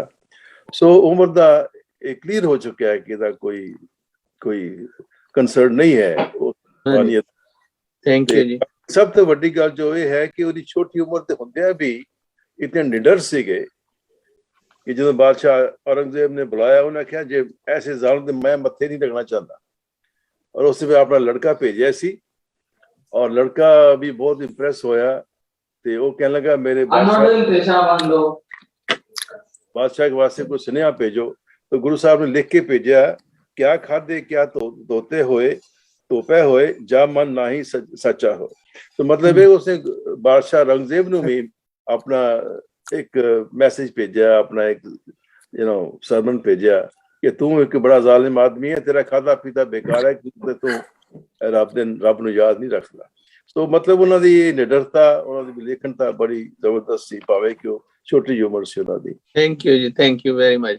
ਇਹਦੇ ਤਰ੍ਹਾਂ ਜਿਹੜੀ ਨਿਡਰਤਾ ਦੀਆਂ ਮਿਸਾਲਾਂ ਸਾਡੇ ਕੋਲ ਹੋਰ ਵੀ ਹੈ, ਜਿਵੇਂ ਧਰੂ ਭਗਤ ਦੀ ਸਟੋਰੀ ਪੜ੍ਹਦੇ ਹਾਂ, ਅਸੀਂ ਪ੍ਰਹਲਾਦ ਦੀ ਪੜ੍ਹਦੇ ਹਾਂ, ਉਸ ਤੋਂ ਪਹਿਲਾਂ ਪੁਰਾਣੇ ਜਿਹੜੇ ਹੈਗਾ ਸਾਡਾ ਇਤਿਹਾਸ। ਇਸੇ ਤਰ੍ਹਾਂ ਬਾਅਦ ਦੇ ਵਿੱਚ ਛੋਟੇ ਸਾਹਿਬਜ਼ਾਦੇ ਨਿੱਕੇ ਨਿੱਕੇ ਸੀ ਨੀਹਾਂ ਚਣੇ ਗਏ, ਉਹਨਾਂ ਨੇ ਆਪਣੇ ਜਿਹੜੇ ਸੀ ਅਸੂਲ ਨਹੀਂ ਛੱਡੇ। ਸੋ ਇਸ ਤਰ੍ਹਾਂ ਬਹੁਤ ਮਤਲਬ ਸਾਡੇ ਐਗਜ਼ਾਮਪਲਸ ਨੇ ਜਿਹੜੀਆਂ ਇਸ ਤਰ੍ਹਾਂ ਹੈਗੀਆਂ ਨੇ ਕਿ ਵੀ ਕੋਈ ਜ਼ਰੂਰੀ ਨਹੀਂ ਵੀ ਉਮਰ ਹੀ ਹੈ ਜਿਹੜੀ ਉਹੀ ਰਿਸਪੌਂਸੀਬਲ ਹੈਗੀ ਆ ਤੁਹਾਡੀ ਨਿਡਰਤਾ ਦੇ ਲਈ, ਜਾਂ ਤੁਹਾਡੇ ਜੋਤ ਨਹੀਂ ਵੀ ਆ ਸਕਦੀ ਉਹਦੇ ਵਿੱਚ। ਜਾਣੀ ਇਹ these are exceptions, you know, and that's the kind of exceptional situation Guru Harkrishan ਸਾਹਿਬ ਦੇ ਵਿੱਚ ਵੀ ਸੀ। ਸਾਡੇ ਨਾਲ ਗਿਆਨੀ ਮਨਦੀਪ ਸਿੰਘ ਆ ਜੁੜੇ ਨੇ ਤੇ ਉਹਨਾਂ ਦੇ ਵਿਚਾਰ ਲੈਂਦੇ ਆ। ਗੁਰੂ ਹਰਕ੍ਰਿਸ਼ਨ ਸਾਹਿਬ ਦੇ ਜੀਵਨ ਦੀਆਂ ਗੱਲਾਂ ਕਰ ਰਹੇ ਆ ਕਿ ਉਹਨਾਂ ਦੀ ਛੋਟੀ ਉਮਰ ਦੇ ਬਾਵਜੂਦ ਕਿੰਨੇ ਨਿਡਰ ਸੀ ਉਹ, ਕਿੰਨੀ ਉਹਨਾਂ ਨੇ ਸੇਵਾ ਕੀਤੀ, ਤੇ ਫਿਰ ਵੀ ਨਾਲੇ ਉਹਨਾਂ ਨੇ ਔਰੰਗਜ਼ੇਬ ਦੇ ਦਰਸ਼ਨ ਵੀ ਨਹੀਂ ਦਿੱਤੇ। ਤੇ ਉਹਦੇ ਬਾਬਤ ਤੁਹਾਡੇ ਕੋਲ ਆਪਣੇ ਵਿਚਾਰ ਹੁਣ ਸਾਂਝੇ ਕਰੋ ਜੀ। ਵਾਹਿਗੁਰੂ ਜੀ ਕਾ ਖਾਲਸਾ, ਵਾਹਿਗੁਰੂ ਜੀ ਕੀ ਫਤਿਹ ਕਹਿ ਰਹੇ ਹਨ। ਤੇ ਜਿਸ ਤਰ੍ਹਾਂ ਗੱਲ ਸ਼ੁਰੂ ਕੀਤੀ ਹੈ ਭਾਟੀਆ ਸਾਹਿਬ ਜੀ ਨੇ ਨਿਡਰਤਾ ਦੀ, ਤੇ ਇਹਦੇ ਵਿੱਚ ਕੋਈ ਸ਼ੱਕ ਨਹੀਂ ਹੈ ਕਿ ਮਹਾਰਾਜ ਨੇ ਸਮੇਂ-ਸਮੇਂ ਦੇ ਉੱਤੇ ਜਿਹੜੇ ਹੁਕਮਨਾਮੇ ਉਹਨਾਂ ਦੇ ਆਉਂਦੇ ਹੈਗੇ ਆ ਇਤਿਹਾਸ ਦੇ ਵਿੱਚ, ਉਹਦੇ ਵਿੱਚ ਉਹਦੇ ਵਿੱਚ ਵੀ ਉਹ ਨਿਡਰਤਾ ਜਿਹੜੀ ਝਲਕਦੀ ਹੈਗੀ। ਜਿਸ ਤਰ੍ਹਾਂ ਜਿਹੜੇ ਗੁਰੂ ਦੇ ਦੋਖੀ ਜਿਹੜੇ ਸੀਗੇ, ਜਿਹੜੇ ਗੁਰੂ ਦੀ ਵਿਚਾਰਧਾਰਾ ਨੂੰ, ਗੁਰੂ ਮਹਾਰਾਜ ਦੇ ਵਿਚਾਰਧਾਰਾ ਨੂੰ ਨਹੀਂ ਸੀ ਮੰਨਦੇ, ਉਹਨਾਂ ਨੂੰ ਮਹਾਰਾਜ ਨੇ ਉਹਨਾਂ ਦਾ ਬਾਈਕਾਟ ਕਰਨ ਦਾ ਜਿਹੜਾ ਸਿੱਖਾਂ ਨੂੰ, ਗੁਰਮੁਖਾਂ ਨੂੰ ਸੱਦਾ ਦਿੱਤਾ। ਜਿਹੜੇ ਕੁੜੀ ਮਾਰ ਜਨਮ ਦੇ ਸਮੇਂ ਜਿਹੜੇ ਆਪਣੇ ਬੱਚਿਆਂ ਨੂੰ ਮਾਰ ਦਿੰਦੇ ਸੀਗੇ ਜਨਮ ਤੋਂ ਪਹਿਲਾਂ ਹੀ, ਕਿਉਂਕਿ ਪਹਿਲਾਂ ਇਹ ਚੀਜ਼ਾਂ ਸੀ, ਉਹਨਾਂ ਦੇ ਨਾਲ ਸੰਬੰਧ ਰੱਖਣ ਤੋਂ ਮਨਾ ਕੀਤਾ। ਇਹ ਤੋਂ ਬਾਅਦ ਦੇ ਵਿੱਚ ਜਿਹੜੇ ਮੀਣੇ ਸੀ, ਪ੍ਰਿਥੀ ਚੰਦੀਏ, ਜੇ ਪ੍ਰਿਥੀ ਚੰਦ ਦੀ ਭਾਵਨਾ ਨੂੰ ਮੰਨਣ ਵਾਲੇ ਸੀ, ਧੀਰਮਲ ਦੀ ਭਾਵਨਾ ਨੂੰ ਮੰਨਣ ਵਾਲੇ ਸੀਗੇ, ਉਹਨਾਂ ਦੇ ਨਾਲ ਵੀ ਸੰਬੰਧਾਂ ਤੋਂ ਮਹਾਰਾਜ ਨੇ ਗੁਰੇਜ਼ ਕਰਨ ਦੇ ਵਾਸਤੇ ਕਿਹਾ। ਇਹ ਤੋਂ ਇਲਾਵਾ ਖਾਸ ਕਰਕੇ ਔਰਤ ਜਾਤ ਜਿਹੜੀ ਕੁੜੀ ਮਾਰ ਤੇ ਨੜੀ ਮਾਰ ਦਾ ਜਿਹੜਾ ਉਹ ਇੱਕ ਜਿਹੜਾ ਕਨਸੈਪਟ ਜਿਹੜਾ ਹੈਗਾ ਨਾ ਸਿੱਖਾਂ ਦੇ ਵਿੱਚ ਜਿਹੜਾ ਮਹਾਰਾਜ ਨੇ ਭਰਿਆ, ਉਹ ਬੜੀ ਬਾ ਕਮਾਲ ਚੀਜ਼ ਸੀਗੀ। ਕਿ ਇਹ ਤੋਂ ਇਹ ਪਤਾ ਲੱਗਦਾ, ਜਿਸ ਤਰ੍ਹਾਂ ਭਾਟੀ ਸਾਹਿਬ ਨੇ ਵੀ ਕਿਹਾ ਕਿ ਉਮਰ ਦਾ ਨਿਆਣਾ ਸਿਆਣਾ ਹੋਣਾ ਉਹ ਇੱਥੇ ਗੱਲ ਮੈਟਰ ਨਹੀਂ ਕਰਦੀ। ਅਕਲ ਦਾ ਜੋ ਗੁਰੂ ਦੀ ਸੋਝੀ, ਜੋ ਉਹਨਾਂ ਦਾ ਪ੍ਰਕਾਸ਼ ਜਿਹੜਾ ਬਾਕੀ ਪਾਤਸ਼ਾਹੀਆਂ ਦੇ ਵਿੱਚ ਉਹਨਾਂ ਦੇ ਵਿੱਚ ਪ੍ਰਵਿਰਤ ਹੋਇਆ ਸੀ, ਇਹ ਉਹ ਚੀਜ਼ ਦੀ ਮਿਸਾਲ ਜਿਹੜੀ ਹੈ ਪੈਦਾ ਵੀ ਨਿਰਭਉ, ਨਿਰਵੈਰਤਾ, ਨਿਡਰਤਾ, ਤੇ ਉਹਨਾਂ ਦੀ ਬਖਸ਼ਿਸ਼ ਦੇ ਨਾਲ ਜਿਹੜਾ ਖਾਸ ਕਰਕੇ ਪੰਜੋਖਰਾ ਸਾਹਿਬ ਦੇ ਵਿੱਚ ਜਿਸ ਤਰੀਕੇ ਦੇ ਨਾਲ ਜਿਹੜਾ ਝੀਵਰ ਜਾਤ ਦਾ ਉਹਦੇ ਉੱਤੇ ਸਿਰ ਦੇ ਉੱਤੇ ਡੰਡਾ ਰੱਖ ਕੇ ਉਤੋਂ ਉਹਦੇ ਉਪਦੇਸ਼ ਕਰਾਉਣੇ, ਉਹ ਪੰਡਤ ਦਾ ਹੰਕਾਰ ਤੋੜਨਾ, ਇਹ ਵੀ ਇੱਕ ਬਹੁਤ ਵੱਡੀ ਗੱਲ ਹੈ। ਤੇ ਮੈਂ ਇਹ ਚੀਜ਼ਾਂ ਜਿਹੜੀਆਂ ਹੈਗੀਆਂ, ਅਸੀਂ ਇਹ ਨਿਡਰਤਾ ਤੇ ਜਿਹੜਾ ਇੱਕ ਇਹ ਕਹਿ ਸਕਦੇ ਹਾਂ ਵੀ ਤਖਤ ਰਾਜਾ ਸੋਭ ਹੈ ਜੇ ਤਖਤੇ ਲਾਇਕ ਹੋਏ, ਉਹ ਤਖਤ ਦੇ ਲਾਇਕ ਸਨ। ਇਸ ਕਰਕੇ ਉਹਨਾਂ ਨੇ ਤਖਤ ਦੇ ਲਾਇਕ ਵਾਲੀਆਂ ਜਿਹੜੀਆਂ ਚੀਜ਼ਾਂ ਸੀ ਉਹਨਾਂ ਦਾ ਆਪਣੇ ਜੀਵਨ ਦੇ ਵਿੱਚ ਜਿਹੜਾ ਸਬੂਤ ਜਿਹੜਾ ਹੈਗਾ ਉਹ ਇਸ ਰੂਪ ਦੇ ਵਿੱਚ ਜਦੋਂ ਅਸੀਂ ਹੁਕਮਨਾਮਿਆਂ ਨੂੰ ਵਾਚਦੇ ਹਾਂ, ਜਦੋਂ ਉਹ ਔਰੰਗਜ਼ੇਬ ਦੀ ਜਿਹੜੀ ਗੱਲ ਭਾਟੀਆ ਸਾਹਿਬ ਨੇ ਦਿੱਤੀ ਕਿ ਦਰਸ਼ਨ ਨਹੀਂ ਦੇਣੇ, ਕਿਉਂਕਿ ਅੱਜ ਕੱਲ੍ਹ ਅਸੀਂ ਦੇਖ ਲਈਏ ਕਿ ਵੱਡੇ ਤੋਂ ਵੱਡਾ ਸਿਆਣਾ ਬੰਦਾ ਵੀ ਜਦੋਂ ਰਾਜ ਸੱਤਾ ਦੀ ਗੱਲ ਹੁੰਦੀ ਹੈ ਤਾਂ ਵੱਡੇ ਤੋਂ ਵੱਡਾ ਸਿਆਣਾ ਬੰਦਾ ਜਿਹੜਾ ਹੈਗਾ ਨਾ ਉਹ ਵੀ ਆਪਣੇ ਬਿਆਨਾਂ ਤੋਂ ਮੁੱਕਰ ਜਾਂਦਾ, ਉਹ ਵੀ ਗੌਰਮੈਂਟ ਦੇ ਨਾਲ ਜਿਹੜੀ ਕਿ ਸੁਰ ਦੇ ਨਾਲ ਸੁਰ ਮਿਲਾਉਣੀ ਸ਼ੁਰੂ ਕਰ ਦਿੰਦਾ। ਮਗਰ ਮਹਾਰਾਜ ਨੇ ਉਹ ਜਿਹੜੀ ਹੈਗੀ ਹੈ ਨਿਰਭੈਤਾ ਤੇ ਨਿਡਰਤਾ ਜਿਹੜੀ ਉਹ ਸਮੇਂ ਦਿਖਾਈ, ਤੇ ਉਹ ਇੱਕ ਬਾ ਕਮਾਲ ਸੀ। ਇੱਥੋਂ ਉਹ ਚੀਜ਼ ਨੂੰ ਪਤਾ ਲੱਗਦਾ ਕਿ ਇਹ ਸਰੀਰ ਹੀ ਬਦਲਦਾ ਰਿਹਾ ਹੈ, ਮਗਰ ਜਿਹੜੀ ਜੋਤ ਹੈ ਉਹ ਗੁਰੂ ਜੋਤ ਗੁਰੂ ਦੇ ਵਿੱਚ ਜਦੋਂ ਪ੍ਰਵਿਰਤ ਹੋ ਜਾਂਦੀ ਰਹੀ ਹੈ, ਉਹਦੇ ਵਿੱਚ ਉਹ ਜਿਹੜੀ ਨਿਰਭਉ ਤੇ ਨਿਰਵੈਰਤਾ ਜਿਹੜੀ ਨਿਡਰਤਾ ਜਿਹੜੀ ਹੈ ਉਹ ਉਸੇ ਤਰੀਕੇ ਦੇ ਨਾਲ ਜਿਹੜੀ ਹੈ ਉਹ ਕਾਇਮ ਰਹਿੰਦੀ ਰਹੀ ਹੈ। ਤੇ ਸਭ ਤੋਂ ਵੱਧ ਜਦੋਂ ਮਹਾਰਾਜ ਦੇ ਜਿਹੜੀ ਸੇਵਾ ਜਿਹੜੀ ਹੈਗੀ ਆ ਉੱਥੇ ਸੰਗਤਾਂ ਦੀ ਸੇਵਾ ਕਰਨੀ, ਆਪਾਂ ਜਿਹੜਾ ਹੈਗਾ ਆਪਣੇ ਆਪ ਨੂੰ ਆਪ ਲਾ ਲੈਣਾ ਸੰਗਤਾਂ ਦੀ ਸੇਵਾ ਦੇ ਵਿੱਚ, ਉਹ ਵੀ ਇੱਕ ਬਹੁਤ ਵੱਡੀ ਗੱਲ ਸੀ। ਦੁਖੀਆਂ ਦਾ ਜਿਹੜਾ ਇਲਾਜ ਕਰਨਾ, ਤੇ ਉਸ ਤੋਂ ਬਾਅਦ ਵਿੱਚ ਜਿਹੜੀ ਅਗਲੀ ਅਗਵਾਈ ਜਿਹੜੀ ਹੈਗੀ ਆ ਉਹ ਆਪਣੇ ਦਾਦਾ ਜੀ ਦੇ ਭਰਾ ਨੂੰ ਬਖਸ਼ਿਸ਼ ਦੇਣੀ, ਇਹ ਬੜੇ ਵੱਡੇ ਫੈਸਲੇ ਜਿਹੜੇ ਹੈਗੇ ਆ ਮਹਾਰਾਜ ਦੇ ਜੀਵਨ ਦੇ ਵਿੱਚ ਆਉਂਦੇ ਆ। ਇਹ ਤੋਂ ਕਦੀ ਵੀ ਜਿਹੜਾ ਹੈਗਾ ਇਹਦੇ ਵਿੱਚ ਇਹ ਸਪਸ਼ਟ ਹੁੰਦਾ ਹੈ ਕਿ ਜੇ ਮਹਾਰਾਜ ਦੇ ਜੇ ਅਕਾਲ ਪੁਰਖ ਦੇ ਕੌਤਕ ਦੇਖਣੇ ਹੋਣ, ਜੇ ਅਕਾਲ ਪੁਰਖ ਦੇ ਸਪਸ਼ਟ ਰੂਪ 'ਚ ਕੌਤਕ ਦੇਖਣੇ ਹੋਣ, ਤੇ ਮਹਾਰਾਜ ਦਾ ਜੀਵਨ ਜਿਹੜਾ ਹੈਗਾ ਨਾ ਜਦੋਂ ਅਸੀਂ ਦੁਨੀਆ ਦੇ ਸਾਹਮਣੇ ਰੱਖਣ ਦੀ ਕੋਸ਼ਿਸ਼ ਕਰਾਂਗੇ, ਇਹ ਵੱਖ-ਵੱਖ ਲੈਂਗੁਏਜਿਸ ਵਿੱਚ ਵੀ ਹੋਣਾ ਚਾਹੀਦਾ ਕਿ ਅਸੀਂ ਦੂਸਰਿਆਂ ਨੂੰ ਦੱਸੀਏ, ਕਿਉਂਕਿ ਹਰ ਕੋਈ ਬੰਦਾ ਕੁਐਸਚਨ ਕਰ ਸਕਦਾ। ਜਦੋਂ ਅਸੀਂ ਜੀਵਨ ਦੇ ਪਹਿਲੂ ਨੂੰ ਦੇਖਾਂਗੇ ਤੇ ਸਾਰਾ ਸੰਸਾਰ ਏਦਾਂ ਦੀ ਮਿਸਾਲ ਸ਼ਾਇਦ ਦੁਨੀਆ ਦੇ ਵਿੱਚ ਅਜੇ ਤੱਕ ਨਹੀਂ ਮਿਲੀ ਤੇ ਜਿਹੜੀ ਕੌਮ ਦੀ ਅਗਵਾਈ ਜਿਹੜੀ ਸੀਗੀ 5 ਸਾਲ ਤੋਂ ਲੈ ਕੇ 8 ਸਾਲ ਦੀ ਅਵਸਥਾ ਤੱਕ ਇੱਕ ਬੜੀ ਮਜ਼ਬੂਤ ਅੜੇ ਤੇ ਬੜੀ ਦ੍ਰਿੜ ਸ਼ਕਤੀ ਦੇ ਨਾਲ ਜਿਹੜੀ ਹੈਗੀ ਹੈ ਕੌਮ ਦੀ ਜਿਹੜੀ ਅਗਵਾਈ ਕੀਤੀ ਮਹਾਰਾਜ ਨੇ, ਉਹ ਬਹੁਤ ਲਾਮਿਸਾਲ ਹੈ ਜੀ। ਥੈਂਕ ਯੂ ਭਾਈ ਮਨਦੀਪ ਸਿੰਘ ਜੀ। ਬਜਿੰਦਰਾ ਸਿੰਘ ਜੀ, ਤੁਸੀਂ ਕੋਈ ਐਡ ਕਰਨੀ ਹੋਵੇ ਚੀਜ਼ ਇੱਥੇ, ਆਪਣੀ ਕੋਈ ऑब्जर्वेशन शेयर करो। हाँ साहब, मुझे बहुत खुशी हो रही है, बड़ा अच्छी चीजें मुझे आप लोगों ने जानकारी दी। और ये जो गुरु का जो कंसेप्ट है वो मुझे लगता है कि भाटिया साहब ने बिल्कुल सही कहा है ये बात, कि परमात्मा की शक्ति के प्रतिनिधि हैं वो। और वो कहा भी है कि गुरु गोविंद दो खड़े काके लागू पाए, बलिहारी गुरु आपने गोविंद दिया होता है। हमारे यहाँ परंपरा में तीन त्रिपदी कहते हैं इसे, 3 कदम। मुक्ति का जो मार्ग है वो 3 कदम में माना गया है, सदगुरु, सतनाम, सत्संग। तो सदगुरु का सबसे पहला स्थान है, क्योंकि वही दिशा देते हैं जीवन में, दर्शन देते हैं जैसे जीवन को अच्छा बनाया जा सके। एक साधना के द्वारा ही जीवन अच्छा बन सकता है। और इसको सुरत शबद योग भी कहते हैं। तो एक चीज है उसमें कही है कि शबद बिना सुरत आंधरी, शबद को ही गुरु कहा है, शबद बिना सुरत आंधरी कहो कहाँ ले जाए, और द्वार न पावे शब्द का फिर भटका खाए। तो ये जो सुरत है, ये स्मृति जिसे भी कहा गया है, सुरत शबद योग, ये इसे सहज योग भी कहा गया है। तो ये गुरु जो है वो मार्गदर्शन देते हैं, गुरु का बहुत बड़ा महत्व है। और आज का नहीं है ये, आप देखते होंगे बौद्धों में भी कहते हैं बुद्धम शरणम गच्छामि। तो बुद्ध का मतलब गुरु से ही है, मार्गदर्शक के। जब रास्ता बताने वाला ही कोई नहीं है तो आदमी भटक जाएगा। तो कहते हैं कि बहे बहाए जात थे लोक वेद के साथ, और रास्ते में सदगुरु मिले दीपक दीना हाथ। तो सदगुरु ने दीपक दिया, रास्ते में भटकने से बच गए। तो बहुत बड़ा ये गुरु महाराज की कृपा है, आज हमको भी सत्संग सुनने को मिला है और आगे मिलता रहेगा। आप लोगों के लिए बहुत बहुत शुक्रिया है सर। थैंक यू जी, that's very kind of you, thanks for your contribution. ਤੇ ਇਹਦੇ ਚ ਕੋਈ ਸ਼ੱਕ ਨਹੀਂ ਕਿ ਵੀ ਸਤਿਗੁਰੂ ਤੋਂ ਬਗੈਰ ਗੁਜ਼ਾਰਾ ਨਹੀਂ। ਇਸੇ ਕਰਕੇ ਗੁਰੂ ਅਮਰਦਾਸ ਜੀ ਵੀ ਕਹਿੰਦੇ ਨੇ, ਆਨੰਦ ਪਿਆ ਮੇਰੇ ਮਾਏ ਸਤਿਗੁਰੂ ਮੈਂ ਪਾਇਆ, ਹਾਂਜੀ। ਤੇ ਮੂਲ ਮੰਤਰ ਦੇ ਐਂਡ ਦੇ ਵਿੱਚ ਵੀ ਮਹਾਰਾਜ ਕਹਿੰਦੇ ਨੇ ਗੁਰੂ ਸਾਹਿਬ ਕਿ ਵੀ ਗੁਰਪ੍ਰਸਾਦ। ਸੋ ਜਿਹੜਾ ਗੁਰੂ ਦਾ ਰੋਲ ਹੈ ਉਹਦਾ ਸੈਂਟਰਲ ਰੋਲ ਹੈ ਨਾ ਜੀ। ਸ਼ਬਦ ਨਾਲ ਜੁੜਿਆ ਨਹੀਂ ਜਾਂਦਾ ਜਿੰਨਾ ਚਿਰ ਗੁਰੂ ਤੁਹਾਨੂੰ ਜੋੜੇ ਨਾ ਉਹਦੇ ਨਾਲ, ਸ਼ਬਦ ਦੇ ਨਾਲ। ਸੋ ਉਹਦੇ ਸ਼ਬਦ ਦੇ ਰਾਹੀਂ ਹੀ ਫਿਰ ਜਿਹੜਾ ਸਤਨਾਮ ਤੇ ਇੱਕ ਓਂਕਾਰ ਦੇ ਨਾਲ ਜੁੜਿਆ ਜਾਂਦਾ। ਤੇ ਪਰ ਉਹ ਸਾਰੀ ਜਿਹੜੀ ਹੈ ਮੇਨਟੇਨ ਕਰਨ ਦੀ ਸ਼ਕਤੀ ਉਹ ਹੈਗੀ ਹੈ ਸੰਗਤ ਦੀ, ਕਿਉਂਕਿ ਸੰਗਤ ਦੇ ਵਿੱਚ ਉਹ ਜਿਹੜਾ ਹੈਗਾ ਜਿਹਨੂੰ ਪੋਜ਼ਿਟਿਵ ਪੀਅਰ ਕਹਿੰਦੇ ਆ, ਜਿੰਨਾ ਚਿਰ ਉਹ ਨਹੀਂ ਡਿਵੈਲਪ ਹੁੰਦਾ ਤੇ ਉਹ ਰਾਹ ਦੇ ਬਾਵਜੂਦ ਇੰਸਟਰਕਸ਼ਨ ਗਿਆਨ ਹੋਣ ਦੇ ਫਿਰ ਵੀ ਚੱਲਣਾ ਔਖਾ ਹੈ। ਪਰ ਸੰਗਤ ਜਿਹੜੀ ਹੈ ਨਾਲੋਂ ਨਾਲ ਇੱਕ ਦੂਜੇ ਦੇ, ਜਿਹਨੂੰ ਜਮਾਤ ਕਰਾਮਾਤ ਹੈ, that's how one continues to advance in life। ਕੀ ਖਿਆਲ ਲੱਗਿਆ ਜੀ ਧਰਮ ਸਿੰਘ ਜੀ? ਬਿਲਕੁਲ ਸਹੀ ਕਿਹਾ ਆਪ ਜੀ ਨੇ। ਜਿਹੜਾ ਸਤਿਗੁਰੂ ਆ ਉਹਦੇ ਤੋਂ ਬਿਨਾਂ ਬਾਣੀ ਦੇ ਵਿੱਚ ਥਾਂ ਥਾਂ ਤੇ ਇਹ ਤਿੰਨਾਂ ਦਾ ਸੰਬੰਧ ਬਣਦਾ। ਇੱਕ ਅਕਾਲ ਪੁਰਖ ਹੈ, ਸਤਿਗੁਰੂ ਹੈ, ਤੇ ਜਿਹੜਾ ਸਿੱਖ ਆ ਗੁਰੂ ਦੇ ਉਪਦੇਸ਼ ਨੂੰ ਮੰਨਣ ਵਾਲਾ। ਕਿ ਵਾਹਿਗੁਰੂ ਜੀ ਜਦੋਂ ਬਖਸ਼ਿਸ਼ ਕਰਦੇ ਨੇ ਤੇ ਉਹ ਸਤਿਗੁਰੂ ਦਾ ਮਿਲਾਪ ਕਰਾਉਂਦੇ ਨੇ। ਸਤਿਗੁਰੂ ਜਦੋਂ ਬਖਸ਼ਿਸ਼ ਕਰਦਾ ਉਹ ਨਾਮ ਦਿੰਦਾ ਵਾਹਿਗੁਰੂ ਜੀ ਦਾ, ਤੇ ਉਹ ਸਿਮਰਨ ਦੇ ਸਦਕਾ ਫਿਰ ਅਕਾਲ ਪੁਰਖ ਦੇ ਵਿੱਚ ਲੀਨ ਹੋ ਜਾਂਦਾ। ਤੇ ਇਸ ਕਰਕੇ ਗੁਰੂ ਤੇ ਪ੍ਰਮਾਤਮਾ ਦੇ ਬਾਰੇ ਬਾਣੀ ਚ ਇਹ ਵੀ ਆਉਂਦਾ ਵੀ ਪਾਰ ਬ੍ਰਹਮ ਗੁਰ ਨਾਹੀ ਭੇਦ, ਕਿ ਅਕਾਲ ਪੁਰਖ ਤੇ ਗੁਰੂ ਦੇ ਵਿੱਚ ਕੋਈ ਭੇਦ ਨਹੀਂ, ਕਿਉਂਕਿ ਸਿਰਫ ਸਰੀਰ ਦਾ ਹੀ ਅੰਤਰ ਆ ਤੇ ਜੋਤ ਪ੍ਰਮਾਤਮਾ ਵਾਲੀ ਗੁਰੂ ਦੇ ਵਿੱਚ ਵਰਤਦੀ ਆ। ਤੇ ਇਸ ਕਰਕੇ ਜਿਹੜਾ ਸਤਿਗੁਰੂ ਹਰਕ੍ਰਿਸ਼ਨ ਸਾਹਿਬ ਜੀ ਮਹਾਰਾਜ ਦਾ ਜੀਵਨ ਆ, ਕਿਉਂਕਿ ਉਸ ਸਮੇਂ ਤੱਕ ਗੁਰਸਿੱਖੀ ਦੇ ਗੁਰਮਤਿ ਦੇ ਸਾਰੇ ਹੀ ਸਿਧਾਂਤ ਜਿਹੜੇ ਆ ਉਹ ਪ੍ਰਚਲਿਤ ਹੋ ਚੁੱਕੇ ਸੀਗੇ ਤੇ ਉਹਨਾਂ ਤੇ ਪਹਿਰਾ ਦਿੰਦੇ ਰਹੇ ਸਤਿਗੁਰੂ ਸਾਹਿਬ ਜੀ।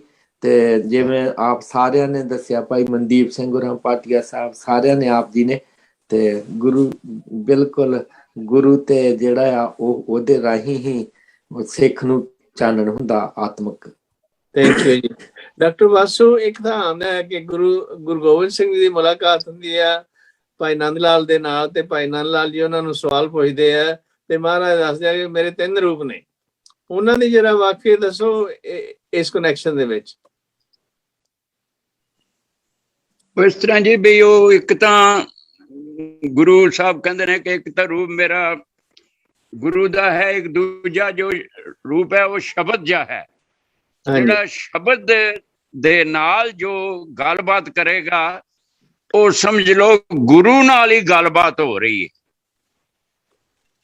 ਯਾਨੀ ਜਿਹੜੇ ਸਿੱਖ ਨੇ ਉਹਨਾਂ ਦੇ ਵਿੱਚ ਵੀ ਗੁਰੂ ਦੀ ਜੋਤ ਹੈ ਤੇ ਸ਼ਬਦ ਵਿੱਚ ਵੀ ਗੁਰੂ ਦੀ ਜੋਤ ਹੈ ਤੇ ਗੁਰੂ ਵਿੱਚ ਤਾਂ ਫਿਰ ਨਿਰੰਕਾਰ ਦੀ ਜੋਤ ਹੈਗੀ ਹੈ।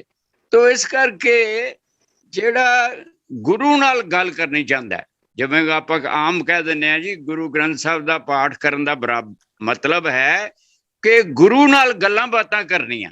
ਡਾਕਟਰ ਸਾਹਿਬ ਇੱਕ ਵਾਰੀ ਮੈਂ ਕਵੈਂਟਰੀ ਗਿਆ ਇੰਗਲੈਂਡ ਤੇ ਉੱਥੇ ਮੈਂ 40 ਮਿੰਟ ਗੁਰੂ ਨਾਨਕ ਸਾਹਿਬ ਤੇ ਬੋਲਿਆ ਤੇ ਮੈਂ ਸੰਗਤ ਨੂੰ ਕਿਹਾ ਕਿ ਸੰਗਤ ਜੀ ਮੈਂ ਤੁਹਾਡੀ ਮੁਲਾਕਾਤ ਗੁਰੂ ਨਾਨਕ ਨਾਲ ਕਰਵਾ ਦਿੱਤੀ ਏ।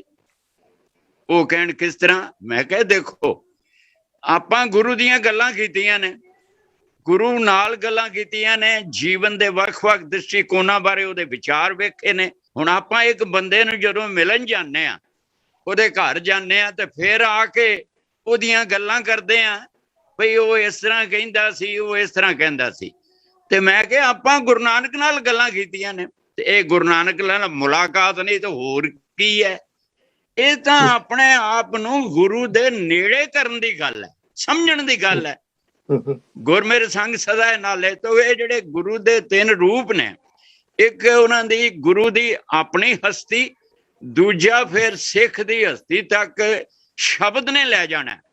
ਸ਼ਬਦ ਜਿਹੜਾ ਹੈ ਗੁਰੂ ਦੇ ਦਿਲ ਦਿਮਾਗ ਦੀ ਤਸਵੀਰ ਹੈ। ਸ਼ਬਦ ਗੁਰੂ ਕਲਾਵਾਨ ਹੈ, ਉਸ ਨੇ ਜੀਵਨ ਨੂੰ ਬਦਲਣਾ ਤੇ ਜੀਵਨ ਨੂੰ ਬਦਲਣ ਦਾ ਢੰਗ ਉਸ ਨੇ ਸ਼ਬਦ ਵਿੱਚ ਦੱਸ ਦਿੱਤਾ।